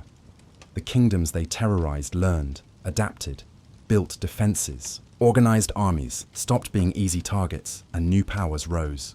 Powers the Vikings couldn't defeat, couldn't outmaneuver, couldn't intimidate. The external challenges mounted, year by year, battle by battle, until the Vikings found themselves surrounded, outmatched, and running out of options. Alfred the Great and the fortress strategy. Alfred of Wessex was the Vikings' first real problem. Before Alfred, English kingdoms fell easily. No coordination, no preparation, just panic when the longships appeared. Alfred changed everything. After he defeated Guthrum at Edington in 878, he didn't just celebrate. He rebuilt, reorganized, prepared for the next attack. He created the Burr system, fortified towns spread across Wessex, each within a day's march of the next. These weren't just walls. They were strategic points, places where people could retreat when Vikings attacked, where armies could gather, where supplies could be stored.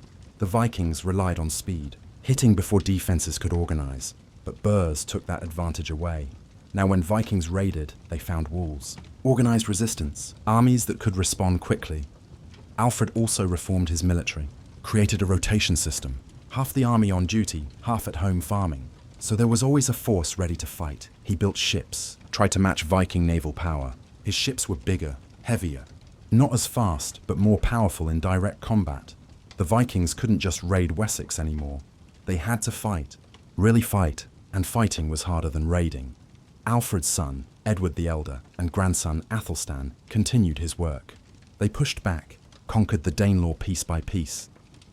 By 954, the last Viking kingdom in England, Jorvik, had fallen. England was unified under English rule. The fortress strategy worked, and other kingdoms noticed, started copying it. The rise of castles across Europe, stone castles began appearing, massive structures that Vikings couldn't assault. Before castles, most fortifications were wooden. Vikings could burn them, break through them. With enough men and determination, they could take them. But stone castles, different story. Thick walls, narrow windows, defendable gates. A handful of men could hold a castle against hundreds. Vikings didn't have siege weapons, didn't have the patience for long sieges. Their strength was speed and mobility. Castles negated that strength. In France, local lords built castles everywhere. Motte and Bailey designs, a wooden tower on a raised mound surrounded by a wall. Simple, effective, and deadly for Vikings. When Vikings raided up rivers, they found castles blocking their path. Had to either turn back or waste time trying to take them. Usually they turned back. Not worth it. By the 1000s, Europe was covered in fortifications. The easy targets were gone. Christian unity and organization in the early Viking Age. Christian kingdoms were divided, weak, fighting each other more than fighting Vikings. But the church began organizing resistance, calling for unity against the pagan invaders. The Pope granted blessings to those who fought Vikings, promised salvation, turned it into a holy cause. Kings who converted Vikings, like Olaf Tryggvason, were celebrated, sainted. Made examples of Christianity became a unifying force, something that transcended local politics, connected kingdoms across Europe. And as Vikings converted, they lost their outsider status, became part of the Christian world, stopped being the terrifying other. Converted Vikings were expected to stop raiding Christian lands, and mostly they did. This removed much of the Viking manpower. Norwegian and Danish Vikings who became Christian couldn't raid Christian England or France without being seen as traitors to their faith. The raids continued from pagan holdouts, but the numbers dwindled. The great fleets of the past became memories. The Norman conquest, Vikings defeating Vikings in 1066, everything changed. Twice. First, Harold Hardrada invaded England and lost Stamford Bridge. The last great Viking invasion ended in disaster. 3 weeks later, another invasion. William of Normandy landed on England's south coast. William was descended from Vikings, from Rollo, but he was French now, spoke French, wore French armor, fought like a French knight. At Hastings, William's army faced King Harold Godwinson, the English king who'd just defeated Harold Hardrada. Harold's army was exhausted. They'd marched 200 miles north to fight the Vikings, then 200 miles south to fight the Normans. The battle was close. Lasted all day, but William won. Harold was killed. England fell. The irony is bitter. Vikings couldn't conquer England in 1066, but the descendants of Vikings did. The difference? The Normans had evolved, adopted heavy cavalry, built castles, used feudal systems. They were Vikings who'd learned from continental Europe, combined Viking aggression with French organization. They showed what Vikings could have been if they'd adapted faster, been more flexible. But they also showed that the old Viking way was obsolete. Pure raiding, pure naval power. It wasn't enough anymore. Byzantine military strength in the east, Swedish Vikings faced a different challenge. The Byzantine Empire. Byzantium was ancient, organized, militarily sophisticated. They'd been fighting wars for 1,000 years. When Vikings raided Byzantine territory, they met professional armies. Greek fire, advanced tactics, walls that had stood for centuries. The Byzantines weren't easy targets. They hired Vikings as mercenaries because they respected their skill, but they didn't fear them. When Vikings tried to raid Constantinople itself, they were crushed. The city's defenses were too strong, the navy too powerful. The Vikings learned to respect Byzantine power, to work with them instead of against them. But this meant limits. The Vikings couldn't expand indefinitely eastward. Byzantium was a wall they couldn't break through. Islamic caliphates and Muslim Spain Vikings raided Muslim territories. Spain, North Africa, the Mediterranean, but they never conquered them. Never established permanent settlements. Why? Muslim armies were strong, organized, led by experienced generals, and the climate was different. Vikings were used to cold, to forests, to short, intense campaigns. The Mediterranean was hot, dry, disease-ridden for northerners. Supply lines stretched impossibly thin. Vikings who raided Spain often died of illness, or were defeated by local defenders. Some were hired as mercenaries, fought for Muslim rulers, but they never became a major force in Islamic territories. The Islamic world was too strong, too organized, too different from what Vikings knew. The changing world? By the mid-1000s, Europe had fundamentally changed.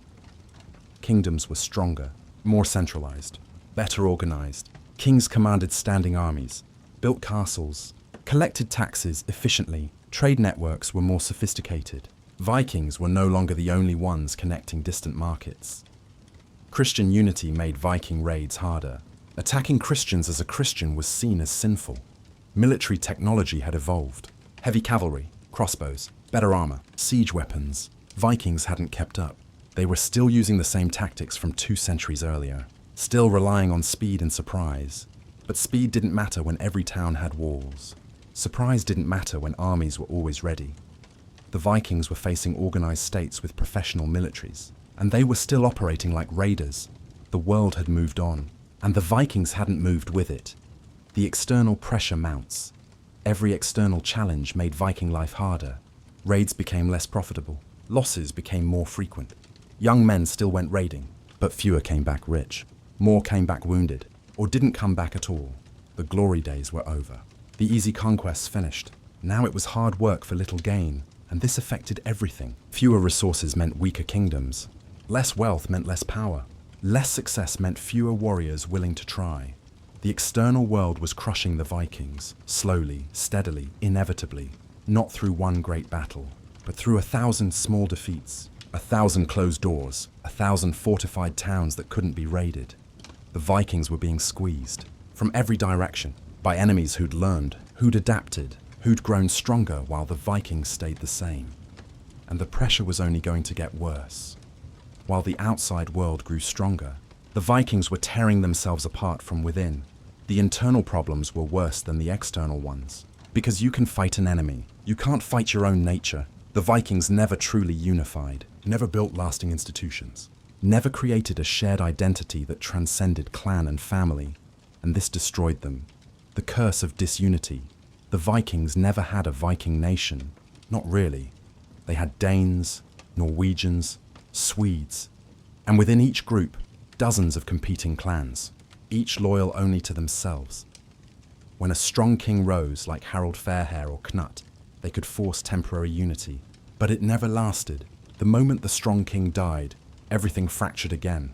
Sons fought each other for thrones. Brothers killed brothers. Cousins went to war over inheritance. This wasn't occasional. It was constant, expected, normal. Every succession was a crisis. Every kingdom divided among multiple heirs, and those heirs immediately started fighting. The energy that should have gone into expansion, into building, into defending against external enemies, went into civil wars. Danes fought Norwegians. Norwegians fought Swedes. Swedish jarls fought each other. While European kingdoms were centralizing, creating professional bureaucracies, establishing clear succession laws, the Vikings were stuck in tribal patterns. Family over nation, clan over kingdom, personal honor over collective good. This made them weak. Divided enemies are easy enemies, and the Vikings were always divided. The Christianization crisis. When Viking leaders started converting to Christianity, it created massive internal conflict. For centuries, Vikings worshipped Odin, Thor, Freya. These gods were tied to everything, to warfare, to sailing, to daily life. Valhalla was the promise that made Vikings fearless. Die in battle, feast forever. This belief drove their conquests. Then Christianity came, and it said, your gods are false. Valhalla is a lie. Heaven is for the meek, not the warriors. This created a crisis of identity. What did it mean to be Viking if you couldn't worship the old gods? Young Vikings converted because their kings demanded it, or because Christianity offered advantages, trade connections, political alliances. But older Vikings resisted, clung to the old ways. saw conversion as betrayal, families split. Sons converted while fathers stayed pagan. Communities divided, violence erupted. Olaf Tryggvason destroyed temples, killed priests who wouldn't convert, forced baptisms at sword point. This wasn't unification. It was civil war dressed as religious reform, and it weakened Viking society. The shared culture that held them together, the sagas, the gods, the warrior ethos, was being dismantled. What replaced it? A Christianity that told warriors to turn the other cheek, to seek peace, to avoid violence. These ideas were poison to Viking culture. You can't build an empire on meekness. Can't conquer with pacifism. The Vikings who fully embraced Christianity stopped being Vikings, became Norwegian Christians, Danish Christians, Swedish Christians, and the warrior culture that made them great. It faded, generation by generation. Economic changes and lost motivation. In the beginning, Vikings raided because they had to. Scandinavia couldn't feed everyone. Raiding was survival, but by the 1000s things had changed. Viking settlements in England, Ireland, Normandy, Russia, these places were prosperous. Farming was profitable. Trade was reliable. You could get rich without risking your life. Why raid when you could trade? Why fight when you could farm? The younger generation grew up in comfort. They had land, had silver, had security. The hunger that drove their grandfathers, that desperation that made Vikings take insane risks, it was gone. Comfortable people don't become raiders. Don't sail into the unknown. Don't risk everything for glory. The Viking spirit required hardship, struggle, a reason to be reckless. When that disappeared, so did the Viking Age. The slave economy collapses. Vikings built wealth on slavery, captured people in raids, sold them in markets from Dublin to Constantinople. This was brutal but profitable. Slaves were one of the Vikings' main trade goods. But by the late 900s and early 1000s, the slave trade was becoming harder. Christian kingdoms objected. The church condemned enslaving Christians. Laws were passed restricting the trade. European defenses made capturing slaves harder. You couldn't raid as easily, couldn't take prisoners. And as Vikings converted to Christianity, they faced moral pressure. Christian law prohibited enslaving other Christians. The slave economy didn't disappear overnight, but it declined, became less profitable, less acceptable. This hurt Viking wealth, reduced motivation for raids, cut a major source of income. Without the economic incentive, raids made less sense. The risk-reward calculation changed. Population decline and endless wars, constant warfare took a toll.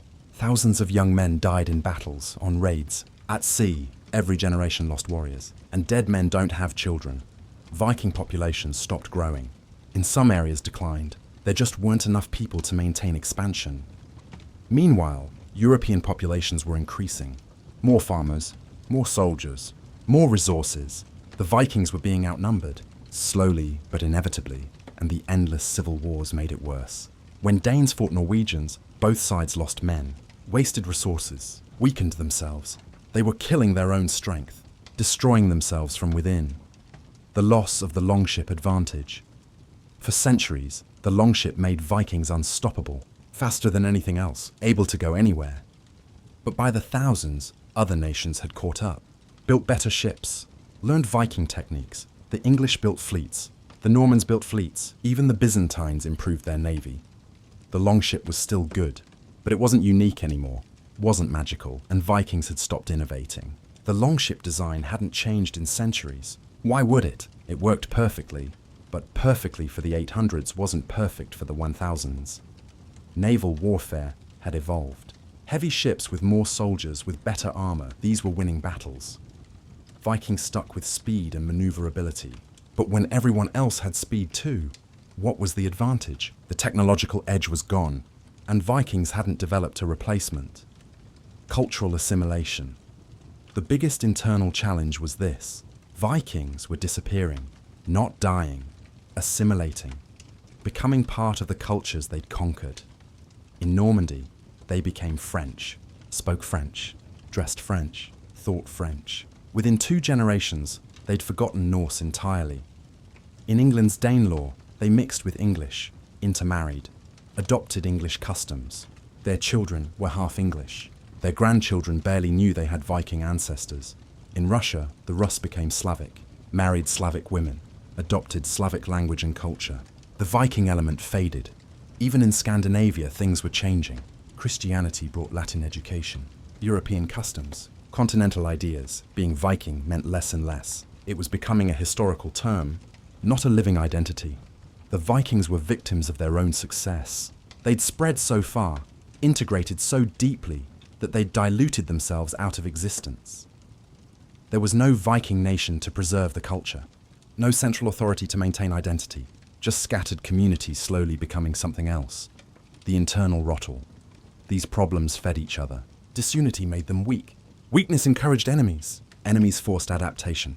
Adaptation meant losing Viking culture. Christianity undermined warrior values. Economic comfort reduced motivation. Population decline meant fewer warriors. Fewer warriors meant more defeats. The Vikings were in a death spiral, and they didn't even realize it. They thought they were just having a bad century, that things would turn around, that the next generation would recapture the glory. But there was no next generation. Not in the way they imagined. The internal challenges were destroying the Vikings faster than any external enemy could. They were dying from within, from their own contradictions, their own failures to adapt, their own inability to unite. And soon, there wouldn't be anything left to save. There wasn't one moment when the Viking Age ended. No single battle, no dramatic collapse. Instead, it was a slow fade, a gradual weakening, small defeats adding up, opportunities missed, choices made that couldn't be unmade. By the mid-1000s, the cracks in Viking power were everywhere, and they were growing. The year 1066, a turning point. If you had to pick one year that marked the end, it would be 1066. Everything that could go wrong for the Vikings went wrong. In January, King Edward of England died. No clear heir. 3 men claimed the throne. Harold Godwinson, an English earl, crowned immediately, had the support of English nobles. William of Normandy claimed Edward had promised him the throne. Viking blood, but French culture. And Harold Hardrada, King of Norway. The last great Viking warrior, Hardrada saw opportunity. England divided, weak, ready to be taken like in the old days. He gathered his fleet. 300 ships, thousands of warriors. His son came with him, his court, his best men. They landed in northern England. One at Fulford, York surrendered.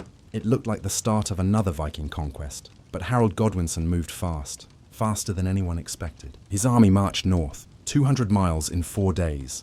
At Stamford Bridge, they caught the Vikings unprepared. It was September 25th, a warm day. Many Vikings had left their armor on the ships. The battle was a massacre. Harold Hardrada died, an arrow to the throat. His son survived, but barely. Most of the army was killed. Of 300 ships, only 24 were needed to carry survivors home. This was the end of Viking offensive power, the last great invasion, and it failed completely. But the story wasn't over. 3 days later, news reached Harold Godwinson. William of Normandy had landed in the south. Harold turned his exhausted army around, marched south 200 miles again. On October 14th at Hastings, Harold faced William. English against Normans, Anglo-Saxon against descendants of Vikings. Harold's men were tired, depleted. They'd fought 2 major battles in 3 weeks, marched 400 miles. William's army was fresh, well-equipped, disciplined. The battle lasted all day. Harold fought brilliantly, but in the late afternoon he was killed. An arrow to the eye, legend says. England fell. William became king. The Norman conquest began, and here's the bitter irony. Vikings lost England, but Viking descendants won it. William was descended from Rollo, Viking blood. But he was French now, spoke French, built French-style castles, imposed French feudalism.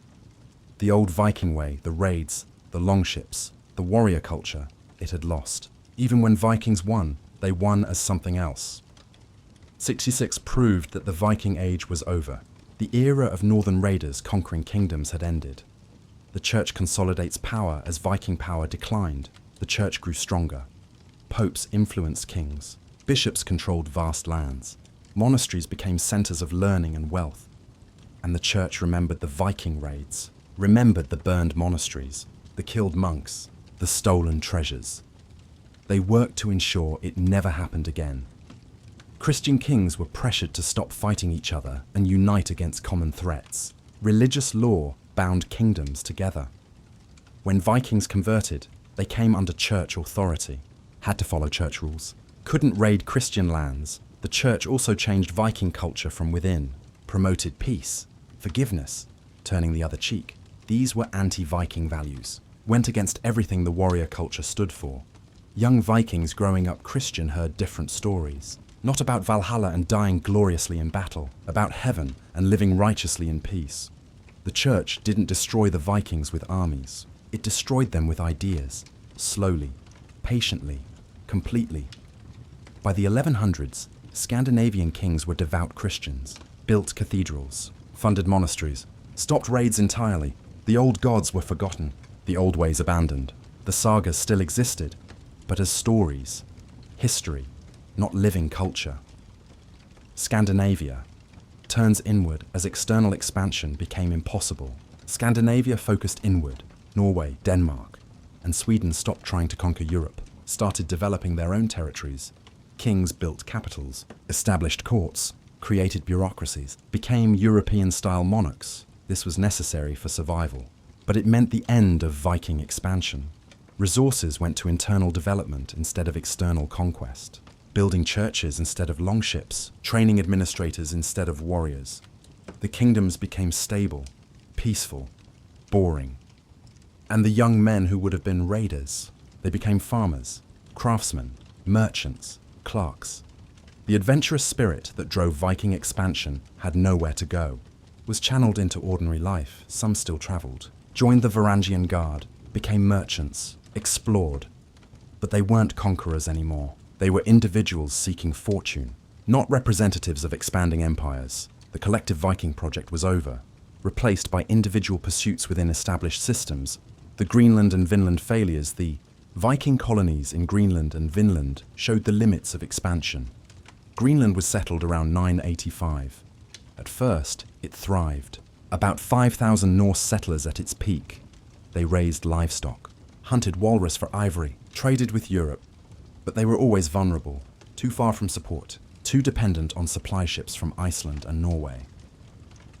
When the climate cooled in the 1300s, the Little Ice Age, conditions became impossible. Summers too short, ice blocked sailing routes. The colony slowly died. By the 1400s, it was abandoned. Everyone dead or fled. Vinland failed even faster. The settlement Leif Erikson built lasted maybe a decade. The distances were too great. The native peoples too hostile. The resources required too massive. Vikings couldn't maintain permanent presence that far from home, couldn't support colonies across the Atlantic. These failures showed that Viking expansion had limits. They could raid, could establish nearby settlements, but they couldn't build a transcontinental empire. The logistics weren't there. The population wasn't there. The organizational capacity wasn't there. The Vikings had reached their maximum extent, and now they were contracting. Military obsolescence. Viking military tactics hadn't changed in 200 years. They still relied on the shield wall, on individual combat skill, on berserker rage, on hit-and-run raids, but European warfare had evolved. Heavy cavalry dominated battlefields. Crossbows could punch through shields. Castles made raids pointless. Vikings didn't adapt, didn't develop heavy cavalry, didn't build siege weapons, didn't create professional standing armies. They were still fighting like it was 850 when the year was 1050. At Stamford Bridge, Viking warriors fought bravely, but they lost to an organized, disciplined English army using updated tactics. At Hastings, Norman knights on horseback proved the future of warfare, and Vikings weren't part of that future. The military advantage that made Vikings terrifying was gone. They were just another army now, and not a particularly good one. Economic shifts. The Viking economy was based on raiding, trading, and slavery. By the 1000s, all three were declining. Raiding was too difficult, too dangerous, not profitable enough. Trade was shifting. New routes, new merchants. Vikings weren't the indispensable middlemen anymore. Slavery was restricted, condemned, less profitable and less acceptable. Meanwhile, European economies were growing, towns expanding, commerce flourishing, agricultural improvements increasing food production. The Vikings weren't keeping up. Their economies remained relatively simple, agricultural, small scale. They couldn't compete economically, couldn't fund the armies and fleets necessary to maintain power. Wealth equals power, and the Vikings were becoming relatively poorer as Europe became richer. The psychological shift. Maybe the biggest change was psychological. Vikings stopped believing in themselves. The old confidence, that sense of being unstoppable, it was gone, replaced by doubt, by awareness of limitations. Young men heard about Stamford Bridge, about defeats, about the closing of opportunities. They heard about their ancestors' great deeds and realized, we can't do that anymore. The world had changed. Vikings hadn't, and everyone knew it. The warrior culture requires confidence, belief that you can win, that you're destined for greatness. When that belief fades, the culture dies. Even if the people remain, by 1100 being called a Viking was becoming a historical reference, not a current identity. People said, my grandfather was a Viking, not, I am a Viking. The present tense was becoming past tense. The culture was becoming memory. The cracks widen all.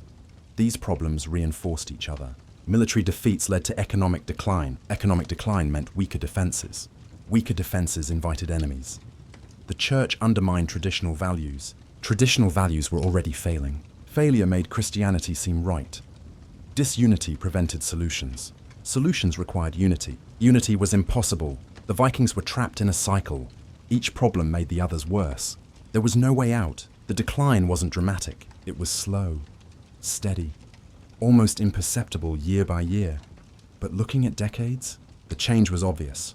The Vikings of 1000 were powerful. The Vikings of 1100 were irrelevant. Something had broken, something fundamental, and it couldn't be fixed. The cracks had become canyons, and the Viking Age was falling through. The Viking world didn't collapse all at once. It fell piece by piece, territory by territory, each loss making the next one easier, like watching a tower crumble. One stone falls, then another, then the whole structure comes down. Let's trace how the Vikings lost their conquered lands, how their empire dissolved into memory. The Danelaw absorbed into England. The Danelaw was the heart of Viking England. York, Lincoln, Nottingham, Derby, Leicester, the 5 boroughs. Danish law, Danish customs. A Viking kingdom inside England. At its peak in the late 800s, it looked permanent. Vikings weren't just occupying, they were settling, building, creating a new society. But Alfred the Great started the reconquest. His son Edward the Elder continued it. His grandson Athelstan finished it. Town by town, the English pushed north. Sometimes they fought, sometimes they negotiated. Sometimes Viking lords just submitted without resistance. The process took decades. The Vikings didn't give up easily. But they were divided. Each town defended itself. No unified response. No coordinated resistance. By 927, Athelstan had conquered York. The last Viking kingdom in England fell. He declared himself King of all Britain. The Danelaw still existed as a cultural region. People still spoke with Danish accents, used Danish words, followed some Danish customs, but politically, it was English now. Under English rule, English law, some Vikings stayed, became English. Their grandchildren couldn't speak Norse, didn't remember Denmark. Others left, went back to Scandinavia, or moved to other Viking territories. But the dream of Viking England was over, lost, absorbed. Dublin. From Viking capital to Irish city Dublin was founded by Vikings around 841. For over 300 years, it was a Norse city, a trading hub, a base for raids into Ireland and beyond. The Vikings built it from nothing, created one of Ireland's most important ports, connected Ireland to the wider world. But they were always surrounded. Irish kingdoms pressed from all sides, constant wars, shifting alliances. The Vikings played Irish politics brilliantly, allied with some Irish kings against others, married into Irish families, became part of the landscape. But they never truly controlled Ireland. Just Dublin and some coastal settlements. The interior remained Irish. In 1014, the Battle of Clontarf changed everything. Brian Boru, the Irish High King, faced a coalition that included Dublin Vikings. Brian won. He was killed in the battle, but his side won. Viking power in Ireland was broken. Dublin survived. But it was weakening. The Irish were learning to build ships, to trade independently. They didn't need the Vikings anymore. In 1170, the Normans invaded Ireland, descendants of Vikings, but English-speaking and French-cultured. They conquered Dublin easily. The Norse population was scattered. Some fled to the Hebrides, others were absorbed into the Norman-Irish population. By 1200, Dublin was an English city. Some Norse families remained, but they were a minority, a memory. The Viking city that once dominated Irish sea trade was gone. replaced by something new. Normandy, the Vikings who forgot they were Vikings. Normandy is a strange case, because technically Vikings ruled it for centuries, but they stopped being Vikings almost immediately. Rollo converted to Christianity in 911. His son, William Longsword, spoke more French than Norse. His grandson couldn't speak Norse at all. By the 1000s, Normandy was completely French. The language, the culture, the customs, everything. The only Viking elements that remained were the fighting spirit and the hunger for conquest. But even those were expressed in French ways. Knights, not raiders. Castles, not longships. When William the Conqueror invaded England in 1066, he brought Norman culture, French language, continental feudalism. His connection to Vikings was genetic only. Culturally, he was French, and he transformed England into a French-speaking Norman kingdom. So did the Vikings lose Normandy? Yes and no. They lost it culturally. It became French. But their descendants ruled it for centuries. It's a perfect example of how Vikings disappeared. Not through defeat, through assimilation, through becoming something else. The Orkney and Shetland Islands, slow Scottish absorption. The Northern Islands, Orkney and Shetland, were conquered by Vikings in the 800s. They remained Norse for centuries longer than anywhere else. Norwegian jarls ruled them. Norse was spoken, old traditions maintained. These islands were Viking territory long after the Viking Age supposedly ended. But slowly, Scottish influence grew. The Scottish mainland was close. Scottish traders came. Scottish culture seeped in. In 1468-69, the islands were pawned to Scotland as part of a royal marriage dowry. The Danish-Norwegian king never paid the debt, so Scotland kept them, and gradually they became Scottish. Norse language faded. Scottish English replaced it. By the 1700s, you could barely tell these islands had been Viking. The culture was gone. Only place names remained. Orkney, Shetland, Lerwick, Kirkwall. The names were Norse, but the people weren't. Another Viking territory lost. Not through war, through time, through cultural erosion. Kiev and Russia. The vanishing Swedes, the Rus, Swedish Vikings who settled in Russia, created powerful principalities. Kiev, Novgorod, Smolensk. They ruled for generations, created trade routes, built cities, established dynasties.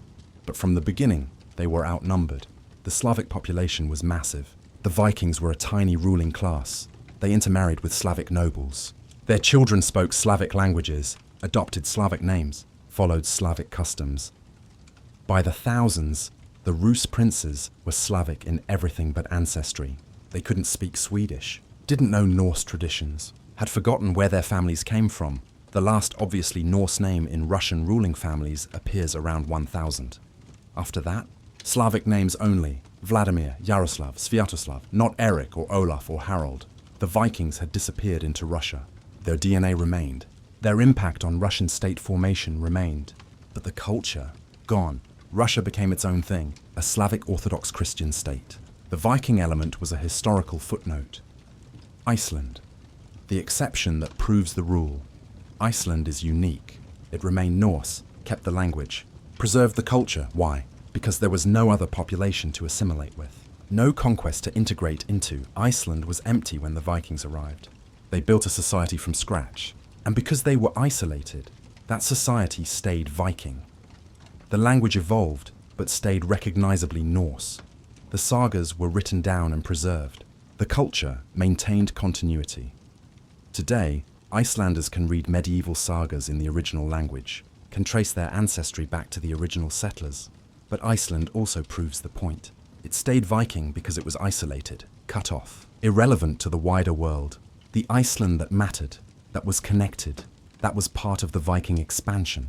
That ended too. By the 1200s, Iceland was poor, isolated. Its golden age was over. It became a colony, first of Norway, then of Denmark. It preserved Viking culture by becoming a museum, a fossil, not a living, expanding civilization. The pattern of loss. Every Viking territory followed the same pattern. First, conquest. Vikings take control, establish settlements. Second, integration. Vikings mix with locals, intermarry, adopt local customs. Third, assimilation. The next generation speaks the local language, follows local religion, identifies with the local culture. Fourth, disappearance. Within 3 generations, the Viking element is gone. Only names and DNA remain. This happened everywhere except isolated Iceland. Everywhere Vikings conquered, they eventually vanished into. They were victims of their own success. They conquered so much territory that they spread too thin, couldn't maintain distinct identity, and they lacked the institutions to preserve culture across distances. No central authority, no unified church, no shared written tradition until it was too late. The empire that never was hears the truth. The Vikings never really had an empire. Not in any meaningful sense. They had scattered territories, temporary conquests, personal kingdoms that died with their founders. But an empire? A unified political structure with central authority, shared institutions, common identity, never happened. And by the 1100s, it was too late. The territories were lost or assimilated. The power was gone. The Viking Age left marks everywhere. Language, genetics, place names, legal traditions. But Viking political power ended, dissolved, faded away. The provinces fell. The regions were absorbed, and nothing remained but stories. There was no dramatic final battle. No last stand where the Vikings fought until the end. Instead, the Viking Age just faded. Quietly, gradually, until one day people realized it was over. But if we had to mark the end, we'd look to the late 1000s and early 1100s, when the last pieces fell away. When Viking stopped being a living identity and became history. The generation that stopped raiding by 1100. Young Scandinavian men weren't raiding anymore, not because they couldn't, because they didn't want to. Their grandfathers told stories of raids, of silver taken from English monasteries, of battles won, of glory earned. But those young men saw the reality. Raids didn't work anymore. Europe was defended, castles everywhere, standing armies ready. The easy targets were gone. You could still try, launch a raid, sail to England or France, but you'd probably die, or come home with nothing. The risk was too high, the reward too low. So young men made different choices. They became farmers, merchants, craftsmen, joined the church, became priests and monks. The hunger for adventure still existed. Some joined the Varangian Guard, travelled to Constantinople, served the Byzantine emperor. But that was service, employment, not conquest. Not the Viking way. The raiding culture died because it stopped making sense. The world had changed, and the new generation adapted by staying home. The last Viking king, if. We need a symbolic endpoint. Look to Magnus Barefoot of Norway. He died in 1103. Magnus was the last Norwegian king who tried to be a Viking in the old style. He raided Scotland, tried to hold the Hebrides, fought in Ireland. He even dressed like the old Vikings, wore a kilt instead of European trousers, kept his hair long, rejected continental fashions. He wanted to be like his ancestors, to conquer, to expand, to bring back the glory days, but he failed. His raids accomplished little.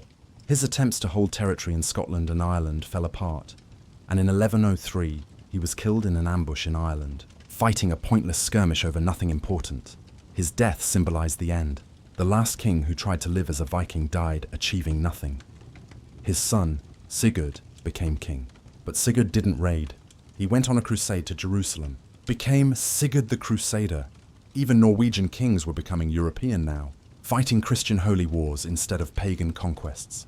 The Viking Age was over. The Crusading Age had begun, and Scandinavians were just another part of Christian Europe. The Scandinavian kingdoms settled down. By the 1100s, Norway, Sweden, and Denmark were no longer Viking nations. They were European kingdoms. They had kings who wore crowns and sat on thrones, who built stone churches and invited monks to establish monasteries. They had bishops and archbishops, religious hierarchies, ties to Rome and the Pope. They followed European feudalism. Nobles held land from the king. Peasants worked the land. Knights trained for war. They built castles, stone fortifications like the rest of Europe. The long houses and wooden forts were replaced. They wrote laws based on Roman and Christian principles. The old thing assemblies still existed, but they had less power. Kings and church authorities made the important decisions now. Trade replaced raiding. Norwegian merchants traded fish and timber. Danish merchants traded grain. Swedish merchants traded iron and furs. Peaceful trade. Legal trade. Boring trade. The Scandinavian kingdoms became stable, prosperous, part of the European order, and this was good for the people. Peace is better than war. Stability is better than chaos. But it meant the end of the Viking Age. You can't be a peaceful, stable Christian kingdom and also be Vikings. The two don't mix. The longship becomes obsolete. The longship, the weapon that made Vikings unstoppable, became a relic. By the 1100s, European ships had evolved. Bigger cargo ships called cogs, warships with castles built onto them, heavy vessels designed for direct combat. The longship was still fast, still beautiful, but it was outdated. You couldn't carry much cargo in a longship, couldn't transport goods efficiently, couldn't compete with merchant vessels. In war, longships were vulnerable to the new heavy warships. They could be rammed, boarded, overwhelmed by superior numbers. Scandinavian kingdoms started building European-style ships, because that's what the world used now. The last longships rotted on beaches, were broken apart for firewood, disappeared from the seas.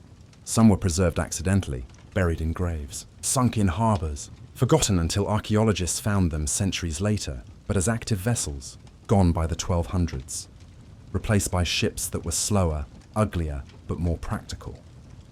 The symbol of Viking power vanished from the oceans, and with it, another piece of the culture died. Christianity completes the transformation by 1150. Scandinavia was fully Christian. No pagan holdouts remained. No secret worship of Odin and Thor. The old gods were forgotten, or remembered only as myths, stories told by firelight but not believed. Children were baptized as babies, grew up hearing Bible stories instead of sagas, learned about Jesus instead of Valhalla. Churches stood in every town. Monasteries dotted the landscape. Priests educated the youth. The church controlled marriage, burial, education, moral teaching, everything that shaped culture. And the church taught peace, forgiveness, humility, obedience to authority. These values destroyed the Viking spirit. The warrior ethos that valued courage, glory, and dying in battle couldn't survive in Christian culture. Young men were taught that pride was sin, that violence was wrong, that the meek would inherit the earth. How can you raise Vikings with those values? You can't, and Scandinavia stopped trying. By the 1200s, Scandinavian warriors were Christian knights, fighting crusades in the Holy Land, serving Christian kings. They were good fighters, brave, skilled, but they weren't Vikings. They were Europeans, the final generation. There was a generation born around 1060-1070 that represented the transition. Their grandfathers were Vikings, raided England, fought in Russia, sailed to Vinland. Their fathers were half Viking, half Christian, conflicted, caught between two worlds. But this generation, they were fully Christian, fully European. They didn't remember the old ways, didn't want to. They heard stories from grandparents about the glory days, about raids and battles and conquests, and they thought, that was a long time ago. That's not us anymore. This generation built the medieval Scandinavia that would last for centuries. Kingdoms, churches, trade networks. They were the first Scandinavians who weren't Vikings, and they were fine with that. How empires really end. The Viking Age didn't end with fire and blood. It ended with quiet choices. A young man deciding to farm instead of raid. A king building a church instead of a fleet. A community accepting baptism. 1,000 small decisions, each one reasonable, each one understandable. But collectively, they added up to the end of everything. The Vikings didn't lose a final battle. They just stopped being Vikings, became something else. Something safer, more stable, more boring. And maybe that's how all empires really end. Not with dramatic collapses, but with people deciding that the old ways aren't worth it anymore. That security is better than glory. That peace is better than honor. That survival is better than legacy. The Vikings chose to survive, and in doing so, they stopped existing. The last longship imagined the last Viking longship, sitting on a beach somewhere in Norway. Old, weathered, forgotten. No one to sail it. No crew to man it. No raids to launch. No distant shores to explore. Just an empty boat. A relic of a dead age, slowly rotting away. That's how the Viking Age ended. Not with a bang, with silence, with emptiness. With a slow fade into memory, the longships stopped sailing. The warriors stopped fighting. The raiders stopped raiding. And one day, without anyone announcing it, without any ceremony, the Viking Age was over. The empire that never really was had finally, completely, undeniably ended. Close your eyes for a moment. Imagine it's 2025. But history went differently. The Vikings didn't fade away. They adapted, united, evolved, and they're still here. What would that world look like? The Nordic Empire picture a single nation stretching across Scandinavia. Not three separate countries. One empire, the capital is Oslo, but it's not the Oslo we know. It's a massive city. Glass and steel mixed with ancient wooden architecture. Longship carvings on skyscrapers. Thor's hammer symbols on government buildings. The flag shows a dragon ship on a blue background. The national anthem speaks of exploration, courage, and the sea. This empire includes Norway, Sweden, Denmark, but also Iceland, Greenland, the Faroe Islands, parts of Scotland, maybe even the Baltic coast, a population of maybe 50 million. Not huge by global standards, but wealthy, organized, technologically advanced. Masters of the Arctic in our timeline. The Arctic is contested. Russia, Canada, the US, Nordic countries all claim pieces. But in this timeline, the Arctic belongs to the Vikings. It's theirs, always has been. Greenland isn't a dying territory. It's a thriving military and research base. Thousands live there. Cities built into the ice. Mining operations. Scientific stations. The Vikings spent centuries perfecting Arctic survival. While other nations are just learning to operate there, the Nordic Empire has been doing it for 1,000 years. They control the Northwest Passage, the shipping route through the Arctic Ocean. As climate change opens it up, they collect tolls, control access, dominate Arctic trade. Their navy is the strongest in northern waters. Icebreakers, submarines, ships designed for extreme cold, oil and gas reserves under the Arctic. Theirs. Fishing rights? Theirs. Future resources nobody even knows about yet. Theirs. The Arctic is their ocean. The way the Mediterranean was Rome's lake. The religion question. What religion would this empire follow? Maybe they never fully converted to Christianity. Maybe they created a hybrid, Nordic Christianity, where Jesus and Thor exist together, where churches have Viking decorations, where priests tell stories of both the Bible and the Eddas. Or maybe they stayed pagan, reformed the old religion for modern times. Temples to Odin in every city, Valhalla as a cultural concept, even if people don't literally believe it. Imagine Olympic athletes praying to Thor for strength, scientists seeking Odin's wisdom, sailors asking for Njord's protection. The mythology would be alive. Not just entertainment, not just Marvel movies. A real, practiced faith. Or maybe they're secular. Religion is personal. The state is neutral. But Viking values remain. Courage, exploration, honor, community. Either way, their culture would be distinct. Not just European. Something unique. Something ancient but evolved. Technology and innovation. The Vikings were innovators. The longship was revolutionary. Their navigation skills were incredible. In this timeline, that innovation continued. They didn't stop, didn't become comfortable. They'd probably lead in marine technology. Best ships, best submarines, best ocean exploration equipment, Arctic technology. How to build in extreme cold, how to extract resources from frozen ground, how to survive where others can't. Green energy. Iceland already uses geothermal power in our timeline.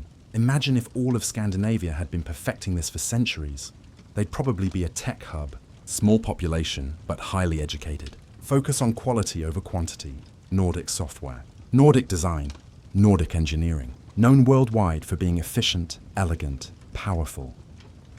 Democracy evolved from the thing, remember the thing. The Viking assembly where free men gathered to make laws and settle disputes. Imagine that evolved over 1,000 years. Became one of the world's most advanced democracies. Every citizen has a voice. Not just in theory. In practice, digital voting on major issues, direct democracy combined with representative government, complete transparency, all government meetings public, all spending visible. Corruption is culturally unacceptable. The Nordic Empire might be one of the least corrupt, most democratic nations on Earth.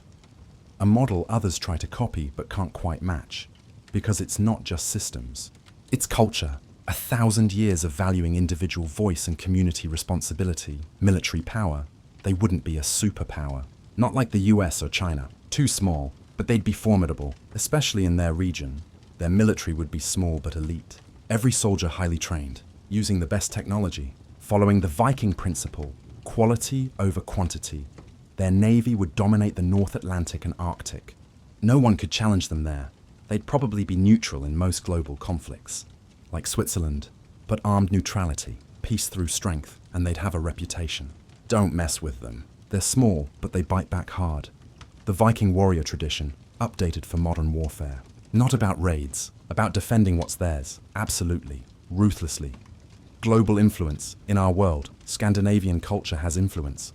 IKEA, Volvo, Nordic noir television, Hygge and other lifestyle concepts. But imagine if it came from an actual empire, one that never fell, never got absorbed. Viking festivals would be global events. Like how Chinese New Year is celebrated worldwide, their language would be more widely spoken.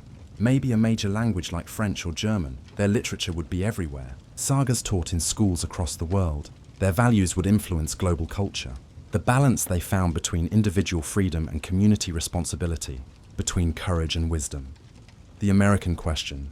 Here's where it gets really interesting. If Vikings never faded, what about Vinland? Maybe they kept trying, kept sending expeditions, finally established permanent colonies in North America.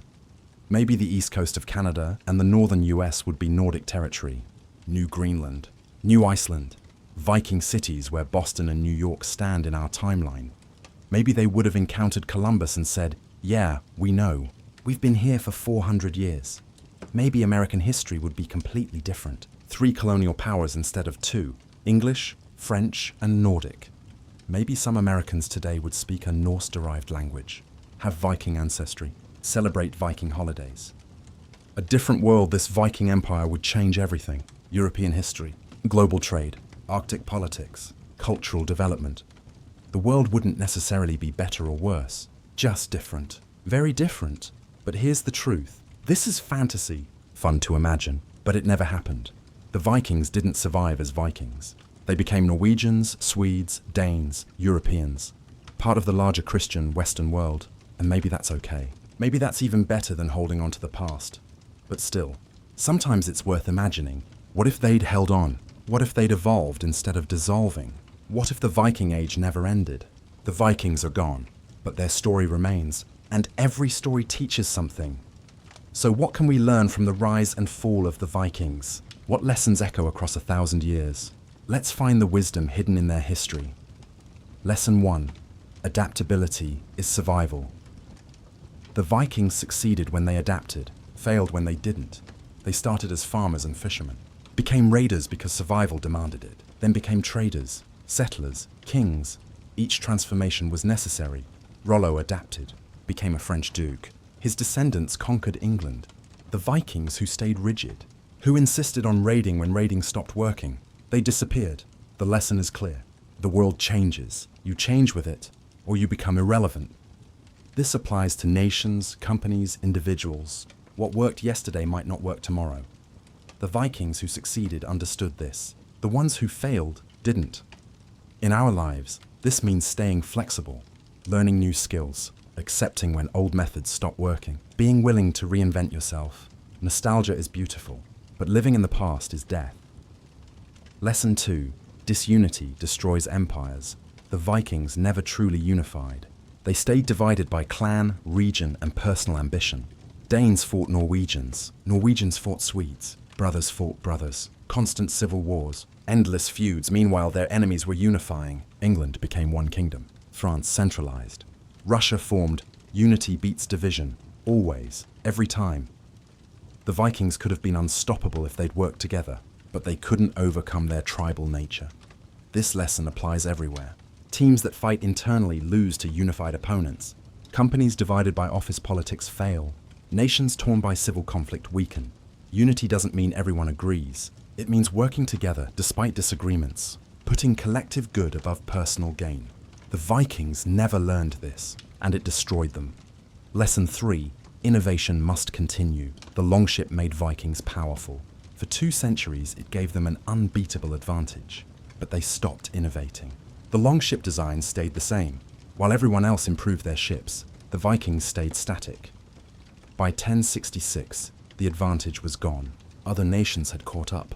The Vikings had nothing to replace it with. Innovation isn't a one-time thing. It's continuous. You can't rest on past achievements. Apple created the iPhone, but if they'd stopped there, they'd be irrelevant now. They keep innovating, keep pushing. Rome conquered with legions, but when warfare evolved, they didn't, and they fell to armies using new tactics. The lesson? Never stop improving. Never assume your current advantage will last forever. What made you successful yesterday won't keep you successful tomorrow. The Vikings learned this too late. Lesson 4. Culture must evolve. Not die. When Vikings converted to Christianity, many abandoned everything. The gods, the traditions, the values. They replaced Viking culture with European culture wholesale. Lost their identity completely. This was a mistake. They could have evolved, kept core values while adapting to new realities. Iceland did this. Kept the language, preserved the sagas, maintained identity while accepting change. The lesson? Evolution beats revolution. You can modernize without abandoning everything that made you special. Japan did this. Modernized rapidly in the 1800s, but kept Japanese culture, language, traditions, identity. China is doing it now, becoming a superpower while maintaining Chinese civilization. The Vikings didn't. They threw out everything and became indistinguishable from other Europeans. Culture needs to evolve, but it shouldn't disappear. There's a balance. The Vikings never found it. Lesson 5. Geography shapes destiny. The Vikings came from harsh lands. This made them tough, adventurous, willing to risk everything. But the same harshness limited them. Small population, limited resources. Couldn't compete with larger kingdoms long term. Geography gave them advantages. Coastlines perfect for shipbuilding, rivers for trade, isolation for development. But geography also constrained them. Too far north, too cold, too isolated. You can overcome geography's limits temporarily, but eventually it reasserts itself. This applies to individuals too. Where you're born matters. The resources available matter. Your starting position matters, but it's not destiny. The Vikings went from nothing to conquering half of Europe. Geography didn't stop them until it did. Until the limits caught up. The lesson? Use your advantages. Overcome your disadvantages, but recognize that some constraints are real. Work with reality, not against it. Lesson 6. Leadership quality determines fate. Good leaders built, bad leaders destroyed. It's that simple. Harold Fairhair unified Norway. Knut built an empire. Alfred saved England. Eric Bloodaxe terrorized everyone and died alone. Harold Hardrada's ambition killed him. Knut's sons lost everything. Leadership matters more than anything else. Systems matter, culture matters, but leaders make the critical decisions. One good king could save a nation. One bad king could ruin it. This is true everywhere. Good CEOs build companies. Bad ones destroy them. Good presidents strengthen nations. Bad ones weaken them. Choose leaders carefully. And if you're a leader, understand your responsibility. Your decisions affect everyone under you. The Vikings had good leaders who showed what was possible, and bad leaders who threw it all away. Leadership is everything. Lesson 7. External pressure forces. Internal change. The Vikings changed because Europe forced them to. Built defenses, organized armies, stopped being easy targets. This external pressure drove Viking adaptation, made them innovate, made them evolve. But when the pressure was too much, when they couldn't adapt fast enough, they broke. External challenges can make you stronger, force improvement, drive innovation, but overwhelming pressure destroys. This applies to competition. A little makes you better, too much crushes you. The lesson? Challenge is good. Embrace it, use it, but recognize your limits. Know when you're overmatched. The Vikings thrived on challenge early, but eventually faced challenges they couldn't overcome. Lesson 8. Balance tradition and progress. The Vikings who clung to pure tradition disappeared. The ones who abandoned tradition entirely also disappeared. The successful path was balance. Keep what's valuable. Change what's necessary. This is hard. Tradition provides identity, stability, meaning, but rigid tradition prevents adaptation. Progress provides opportunity, growth, survival. But reckless progress destroys identity. The answer is balance. Honor the past while building the future. Maintain roots while growing branches. The Vikings struggled with this. Most went too far in one direction or another. Finding balance is always the challenge. In life, in business, in culture, in everything. Lesson 9. Comfort is the enemy of greatness. Vikings were born from hardship, hunger, cold, necessity. This made them strong. When they became comfortable, When they got rich and settled, they stopped being Vikings. Comfort feels good, but it makes you soft, makes you complacent, makes you weak. This doesn't mean seeking suffering, but it means embracing challenge, pushing yourself, not settling. The Vikings who got comfortable lost. The ones who kept pushing succeeded longer. In our lives, this means continuing to grow, setting new goals, not retiring from ambition. Greatness requires discomfort, requires pushing boundaries, requires refusing to settle. Lesson 10. Empires are temporary, but legacy lasts. The Viking Empire, such as it was, ended. The power is gone, the territory's lost, but the legacy remains.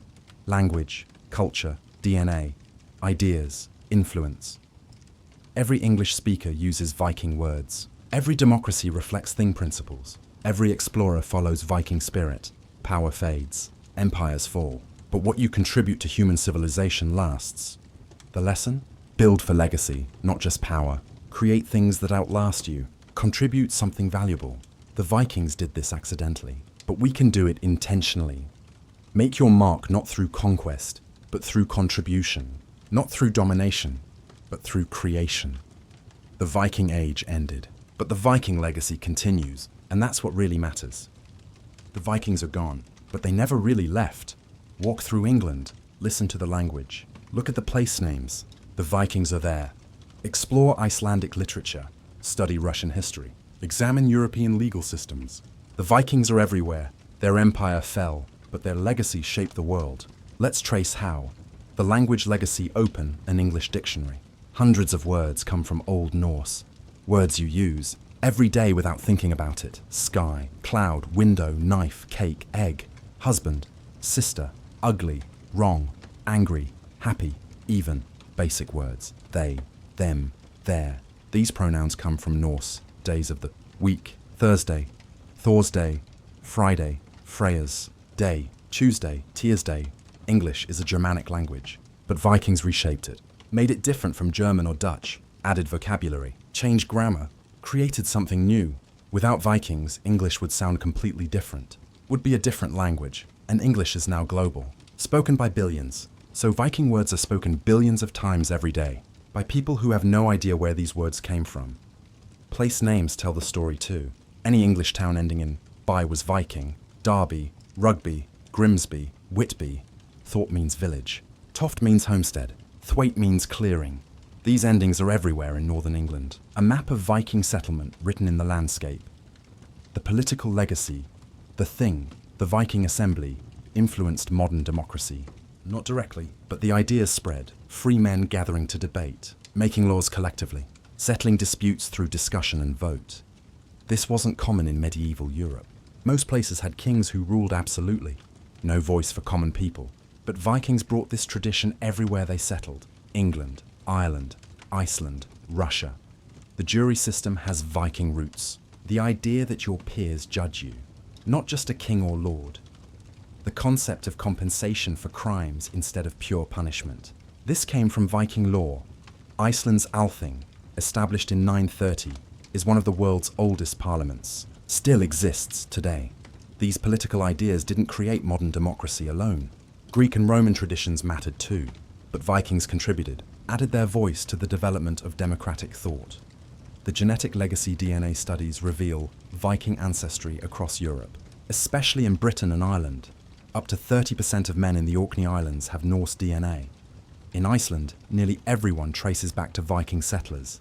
In England, millions carry Viking genetic markers, especially in the north, York, Lancashire, East. Anglia-Ireland has significant Norse DNA. Dublin, Waterford, Limerick.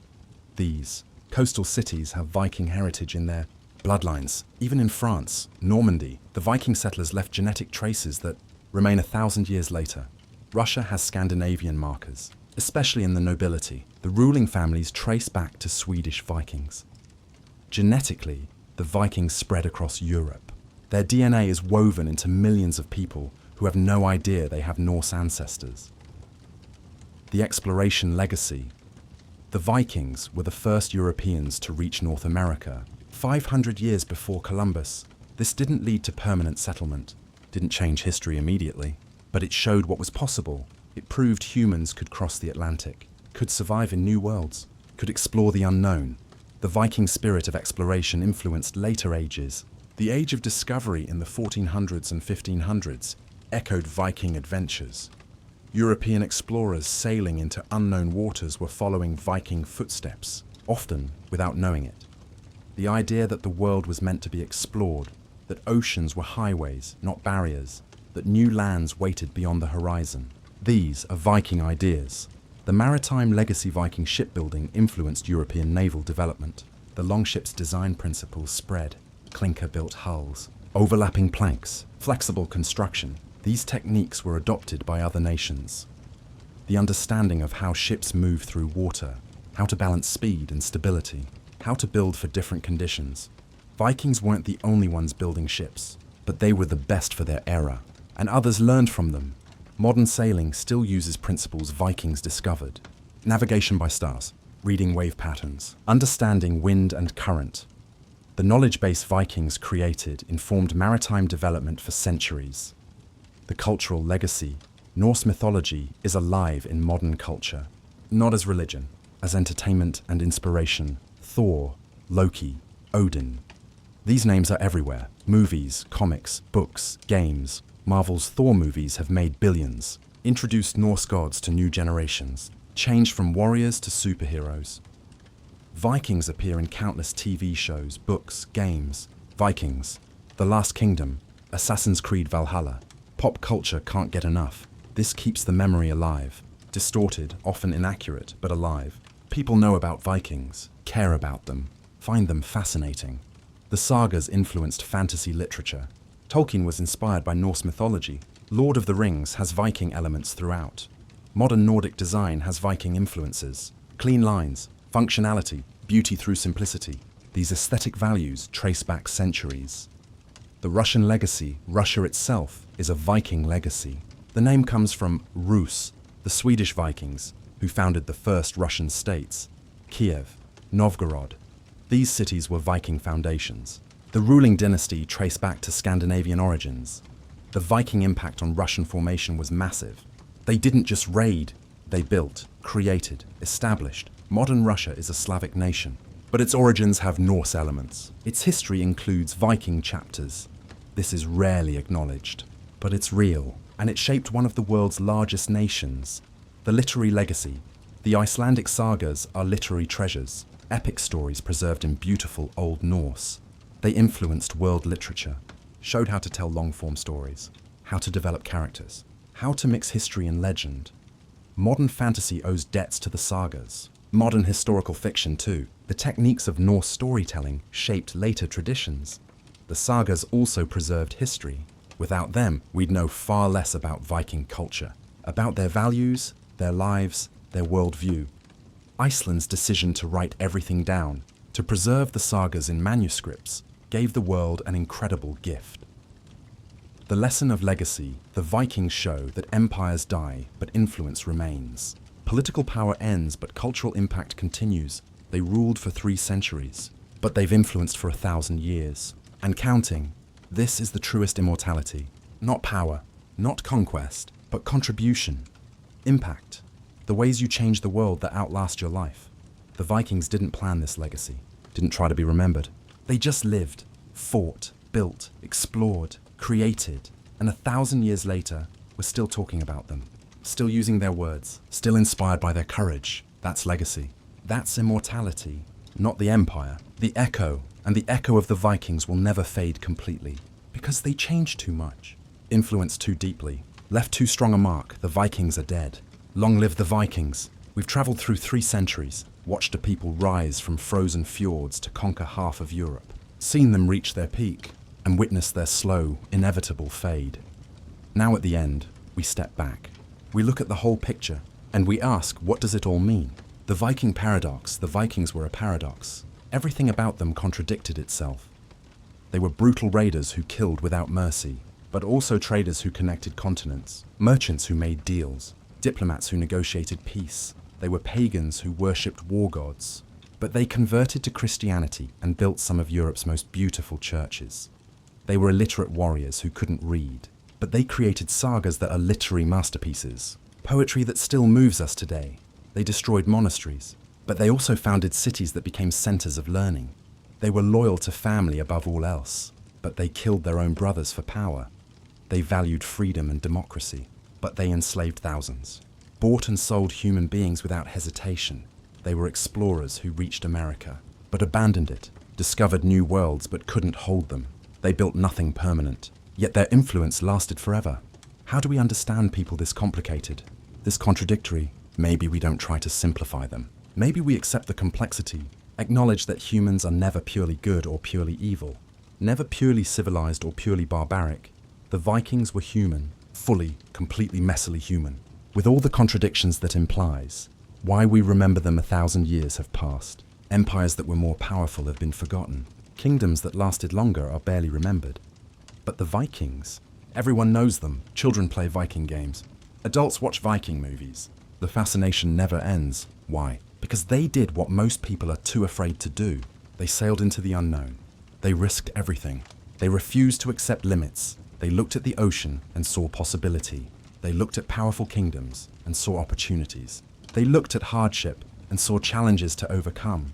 They were the ultimate underdogs. Farmers from nowhere, descendants of nothing special. No advantages, no resources, no empire supporting them. Just determination, courage, ships, and a refusal to stay small.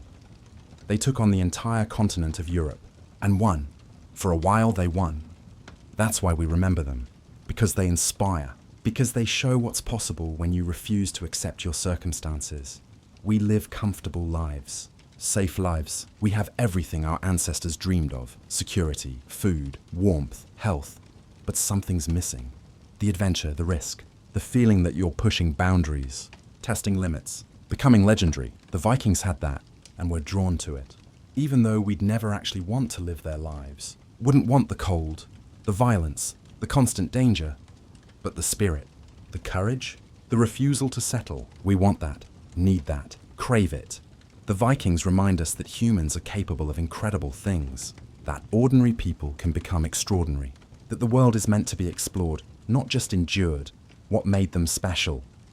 Let's be honest, the Vikings weren't the first raiders, weren't the first explorers, weren't the first conquerors. Others had done it all before, and others would do it after. So what made them special? Timing. They emerged at exactly the right moment. Europe was divided, weak, unprepared.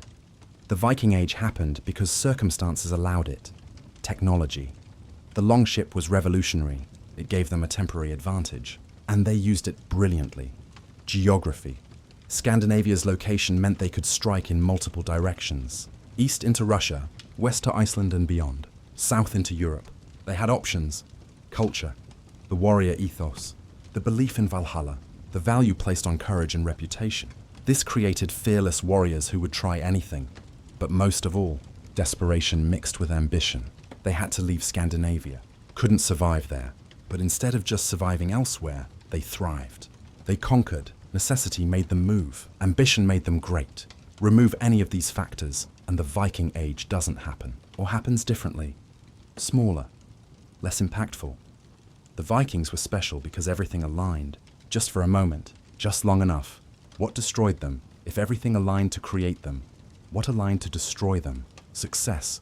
They became too comfortable, lost the hunger that drove them, settled down, got rich, stopped being Vikings' adaptation by enemies. Europe learned, built defenses, organized armies. The advantage disappeared.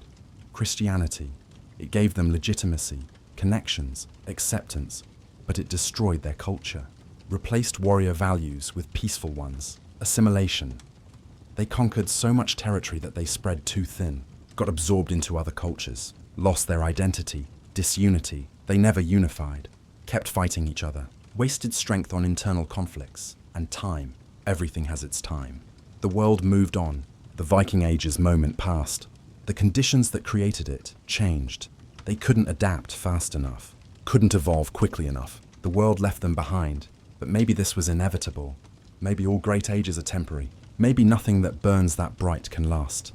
The Vikings shone brilliantly, then faded, like a comet streaking across history. The final scene picture, this, a beach in Norway. The year is 1150. An old man sits on a rock. He's 80, which is ancient for this time. Most people don't live past 50. He's one of the last who remembers the old days. His grandfather was a raider, attacked England, brought back silver, told stories of battles and glory. His father was half Viking, half Christian, confused about which world he belonged to. But this old man, he's Norwegian, Christian, has never raided, never even left Scandinavia. He looks at the ocean, remembers his grandfather's stories, about longships appearing out of the mist, about terrified enemies, about wealth beyond imagination. He looks at the young people around him. They're building a church, stone, permanent, European. They're singing hymns in Latin, wearing European clothes, speaking about Jesus and salvation. They have no idea what their ancestors were, what they did, what they sacrificed. The old man stands, walks to the water, sees a broken piece of a longship, rotting wood from another age. He picks it up, feels the grain, remembers, then he drops it, turns away, walks back to the village. The ocean takes the wood, pulls it out to sea. It floats for a while, then sinks, disappears beneath the waves. Like everything else from that time, like the longships, like the raids, like the glory, like the Vikings themselves. The echo never dies. But here's the truth, here's what matters. The Vikings are gone. The physical people, the actual culture, the real Viking Age. But the echo remains. The inspiration, the spirit, the reminder that ordinary people can do extraordinary things, that barriers are meant to be broken, that the unknown is meant to be explored. Reminder that comfort is the enemy of greatness, that safety kills adventure, that settling is a kind of death. Reminder that empires fall but legacies last, that power fades but influence endures, that what you contribute matters more than what you control. Every person who refuses to accept limits, who explores, who takes risks, who pushes boundaries, who chooses adventure over comfort, who values courage over security, that's the Viking spirit. Still alive, still pushing, still inspiring. The longships are gone, the warriors are dead, the empire is dust. But the spirit, the echo, the inspiration, that never dies, can never die, because it's not about Vikings anymore. It's about what Vikings represent, the refusal to stay small, the courage to dream big, the determination to become legendary. That's the real Viking legacy. Not the raids or the conquests, not the violence or the glory, but the reminder that humans are capable of incredible things, if only we're brave enough to try. The final word. The Vikings rose from nothing, built power from ice and courage, conquered kingdoms, explored new worlds, became legends. Then they faded, assimilated, disappeared, became memory. But what a memory, what a story, what a legacy. They lived 3 centuries as Vikings, but they'll live forever in history, in language, in culture, in inspiration. That's immortality. That's victory. Not conquering the world, but changing it. Forever, the Viking Age is over. It ended 1,000 years ago, but the echo, the spirit, the inspiration, that will never end. As long as humans dream, as long as we look at horizons and wonder what's beyond, as long as we value courage and adventure and refusing to settle, the Vikings will be with us, not as warriors, as inspiration, as reminder, as echo, an echo that says, don't settle, don't accept limits, don't stay small, sail into the unknown, risk everything, become legendary. That's the Viking way. That's the Viking legacy. That's the Viking echo, and it will never fade.